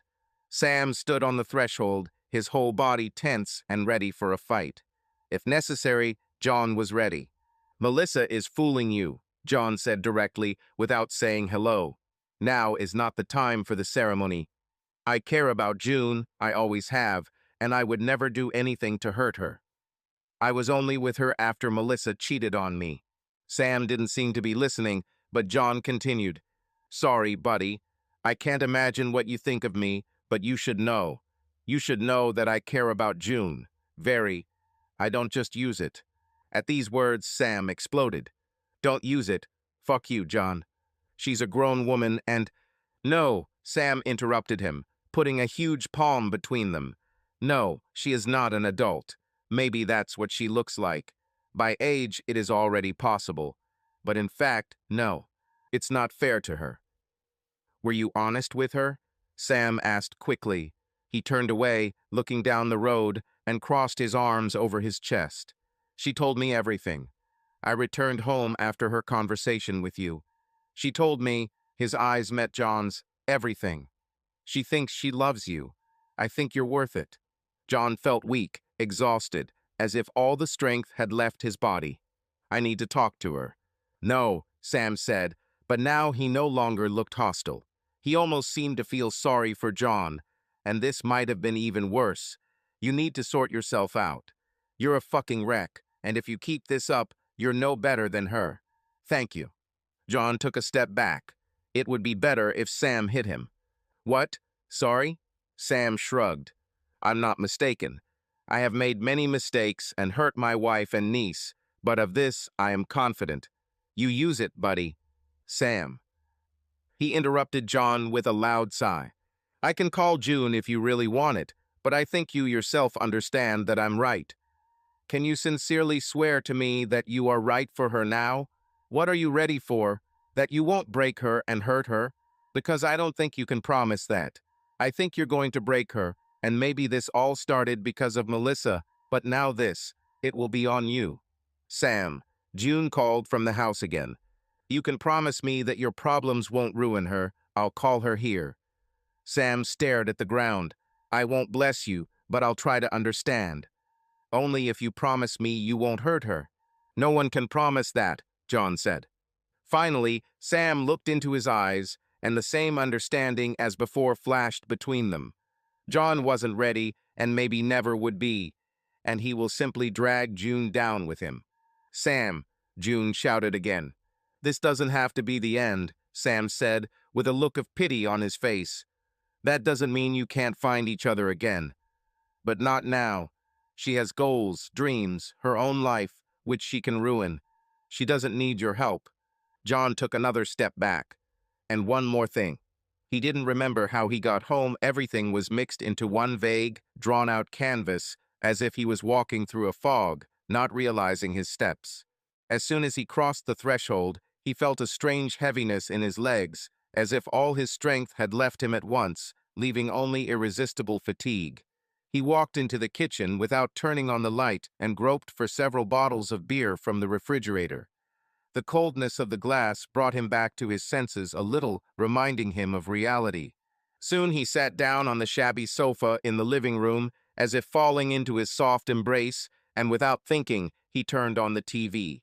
The screen lit up, filling the room with flickering light, and the monotonous, muffled hum of the evening news came from the speakers, interspersed with advertisements and disconnected footage flashing before his eyes. He looked at one point, almost without blinking, not hearing anything that the announcer said. Having drunk one bottle, he automatically reached for the next, feeling the cold, bitter drink sliding down his throat, obscuring the remnants of anxious thoughts. A year later. John. She takes a bite of a peach. Juice runs down her chin as she is bathed in sunlight, standing in a flowing white dress. If she realizes how seductive she looks, she doesn't show it. John suspects that she has no idea. He sits on his porch and wonders if she thinks about him sometimes. He still catches glimpses of her here and there, laughing with friends on the street, coming home from class, playing with baby Maggie. These fleeting encounters sting, but they are worth it. He misses her, and he misses what he never had. He hopes she doesn't think about him anymore, and he prays that she still thinks. She came to his door several times last summer, and John remembers it all too clearly. At first, her knocks were persistent, loud, as if she wanted him to hear her not just physically, but also internally to hear her pain, her questions that she never dared to ask in person. With each new knock, something in these sounds changed. They became quieter, more cautious, and behind this timidity was hidden some kind of doom. The last knocks are barely audible, like a scream that has lost its voice. John felt them vibrate in the air, as if she knew she was about to be swallowed up in silence. Sometimes, sitting alone in the dark, John is almost sure he hears those ghostly knocks, but he knows that they exist only in his head, part of a memory that he cannot escape. They echo somewhere deep inside, like a reproach, like a reminder that he once left her in the cold of that door. But then everything changed. She stopped coming. She didn't knock anymore, and as much as it hurt John, he knew it had to happen. Over time, he learned that she began to move on, learned to live without expecting an answer that would not come. It hurts, but not as painfully as he expected. There was something in this feeling, he realized, inevitable and correct, as if they were both walking along a path that was supposed to separate them. Sam was right when he once said that such pain was the price for her freedom, and although John never sought to be the one who would make her suffer, he came to terms with this role, realizing that it was his detachment like a cold wind that pushed her towards a new life, allowing her to start over. And if that means he remains the villain in her story, then so be it. John accepts this as an inevitable sacrifice, with amazing calm confidence after all. Perhaps this is how he saved her. But still, that peach, that dress, her tousled blonde hair, which was longer than he remembered, sparkling in the hazy afternoon sunlight. Bees covered in gold buzz and dart around his overgrown yard, and he thinks he should probably give it a trim. But then he might have to say hi to her, and he's not sure he has the courage. Maggie and Sam walk out with a baby and spot John across the street. Maggie waves, and he's too polite not to wave back. Even Sam nods at him. It looks like he has been forgiven. His eyes return to June, and he winces when he notices her looking at him. She says something to Maggie and then crosses the street, all the while biting into that damn peach. She stops a few steps away from him and looks appraisingly. "I heard a rumor," she begins, as if they were talking just yesterday. A spark of desire flares in his stomach, and even though he knows he shouldn't, he smiles and leans forward. "This city is famous for gossip." She doesn't smile back. "They say you are selling the house." He looked at the house and nodded. "Yes, there aren't many good memories here. But you're not leaving town." The phrase sounds dry, but he understands that this is a question. "No, I'm moving into an apartment." Her big eyes sparkle in the bright sun as she looks at him. "New start." "Yes, something like that. I'm surprised you spoke to me. Is it because I came up and forced it?" Because I want it myself, he answers honestly. Sam told me what he told you. Her eyes studied him carefully again. Did he tell you? I think he did it to spare me the humiliation of coming here again. John rubbed his face. I never meant to hurt you, June. I know. You yourself were going through a lot back then. He looks at her carefully. You've been through a lot too. Ha, nothing compared to what you had. She has matured. There is no longer that former shyness that John remembered, no timidity in her gaze or gestures. June Silva now stood before him, calm and confident, and in her presence there was a new strength, attractive and unknown. This was no longer the girl he once knew. This June seemed to have gone through something significant, discovering facets of herself previously hidden from prying eyes. Now John felt that he was meeting the real June Silva, a woman who no longer hid behind her usual softness and caution. Her gaze when she looked at him was direct and deep, as if she wanted not only to see him, but to penetrate into his very essence. Her smile was devoid of its former stiffness, and there was a slight hint of mystery in it, as if she now had her own, new secrets that John could only guess about. It seemed to dawn on him. This woman in front of him, strong and confident, is the June he had only vaguely imagined before, barely guessing her essence behind the slight indecisiveness inherent in her in the past. He knew her only slightly, saw only glimpses, shadows of her true character, but now June stood before him entirely and completely, without hiding or trying to seem like someone else.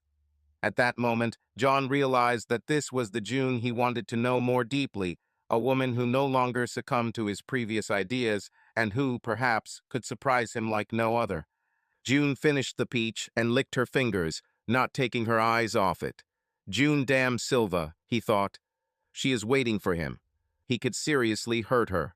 He considers the possibility of hurting her, but not in the way Sam meant. The truth is that June has matured, and so has he. Now he is ready for a new beginning. He makes up his mind. Would you like to go on a date with me tomorrow night? A real date. Date? She asks again, as if tasting the word. John simply nods, waiting, breathing, hoping. Are you not broken anymore? There is a warmth in her tone that encourages him. He smiles back. You have no idea. She doesn't ask him what has changed. From the way she evaluates him, he understands that she knows everything, and she doesn't seem to hate him for it. A real date, she repeats, as if tasting the words again. Please. She looks at him with her head tilted, her hair swaying in the warm summer wind. I will think. Melissa. This is truly amazing, Jimmy, Melissa says admiringly. She crosses her legs so that the slit of her red dress rises a little higher. Her companion notices this movement and almost starts drooling. She resists the urge to laugh. Baby, tell me more. Well, the poor guy could hardly continue. But before you start, I need to go to the toilet. I want to hear every story you tell me when I get back. The bathroom was empty when she entered, and Melissa paused for a moment to study herself in the mirror. She straightened her hair and removed an eyelash. Her reflection flickered back, and she smiled at the self-sufficient and undeniably beautiful woman she saw before her. She frowned when she noticed the small wrinkles around her eyes that appeared when she smiled, so she immediately stopped smiling. She's getting old, and this is the worst thing that could happen to her. But at least her appearance doesn't go away completely. Jimmy, sitting at the table, could confirm this. But still these wrinkles. She put on lipstick, and suddenly a memory came over her. John is in the kitchen, helping her wash the dishes. One day you will have the most adorable wrinkles, he joked. I will never have wrinkles. Take your words back. He hugged her, his hands still soapy and slippery. And I will still love every wrinkle of yours. Sorry, a female voice interrupted Melissa's thoughts, bringing her back to the present. A woman was waiting to come to the sink. Sorry. Melissa stepped back, feeling strangely empty. Empty. It was as if there was a hole gaping inside, although she clearly had never experienced anything like this before. You have the most beautiful shoes, the woman remarked. Melissa shook her head and looked down at the shoes Jimmy bought her. They cost more than a month's rent. She squealed when she saw them. Oh, yes, Melissa agreed, her voice still heavy from that strange state. She still couldn't figure out what it was. She suppressed this feeling. It was a gift.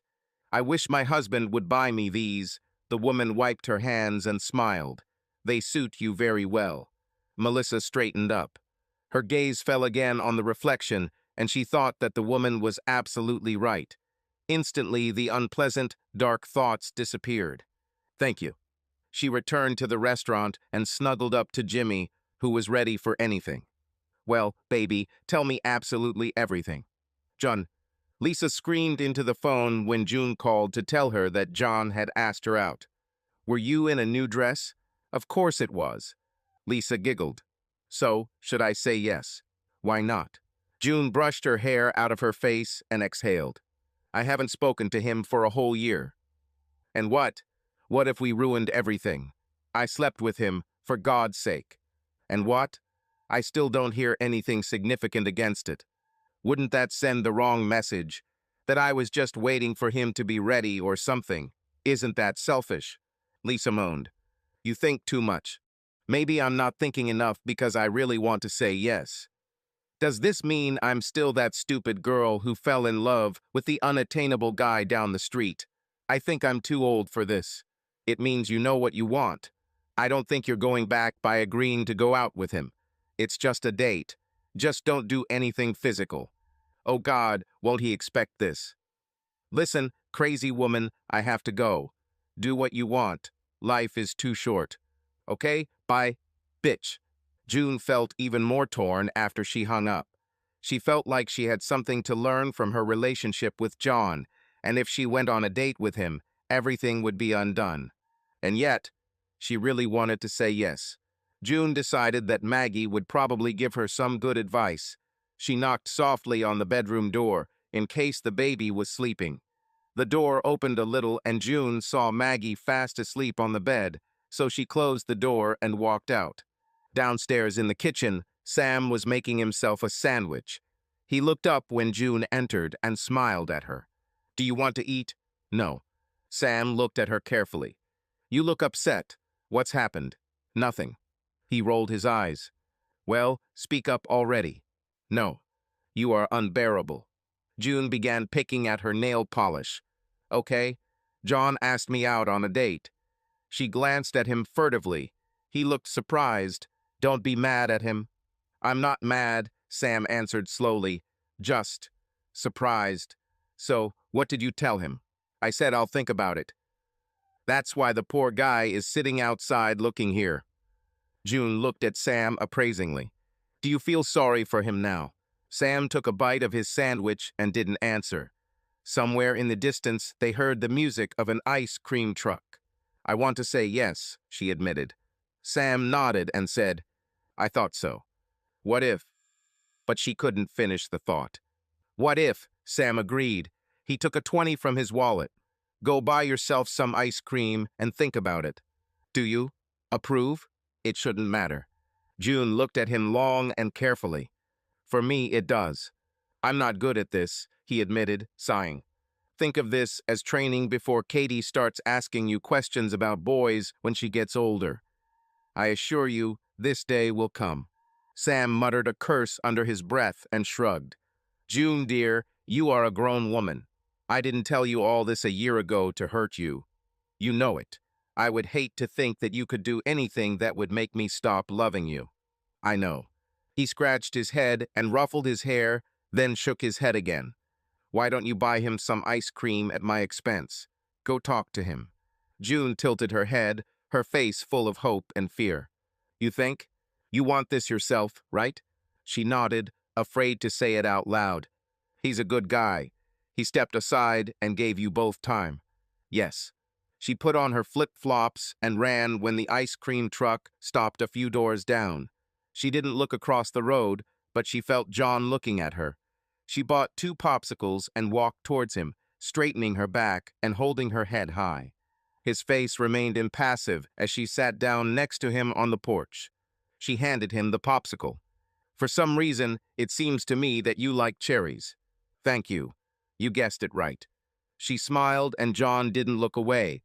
Her lips were probably already red from her own popsicle, she knew, but she also knew that that wasn't why he was looking at her. "You are sure?" she asked. He didn't need to clarify what she was talking about. "Absolutely." "You took a long time," she said with a smile, lightly nudging him with her shoulder. His gaze softened. "I know." June leaned against him, and John took a deep breath as the top of her head lightly touched his chin. Subscribe to our channel so that your love doesn't cheat on you, and go ahead and listen to the next story, because this story is nothing compared to the next one. If you're under 18, don't even think. Click to the next one. Click to the next one. Click to the next one. Click to the next one. Click to the next one. Click to the next one. Click to the next one. Click to the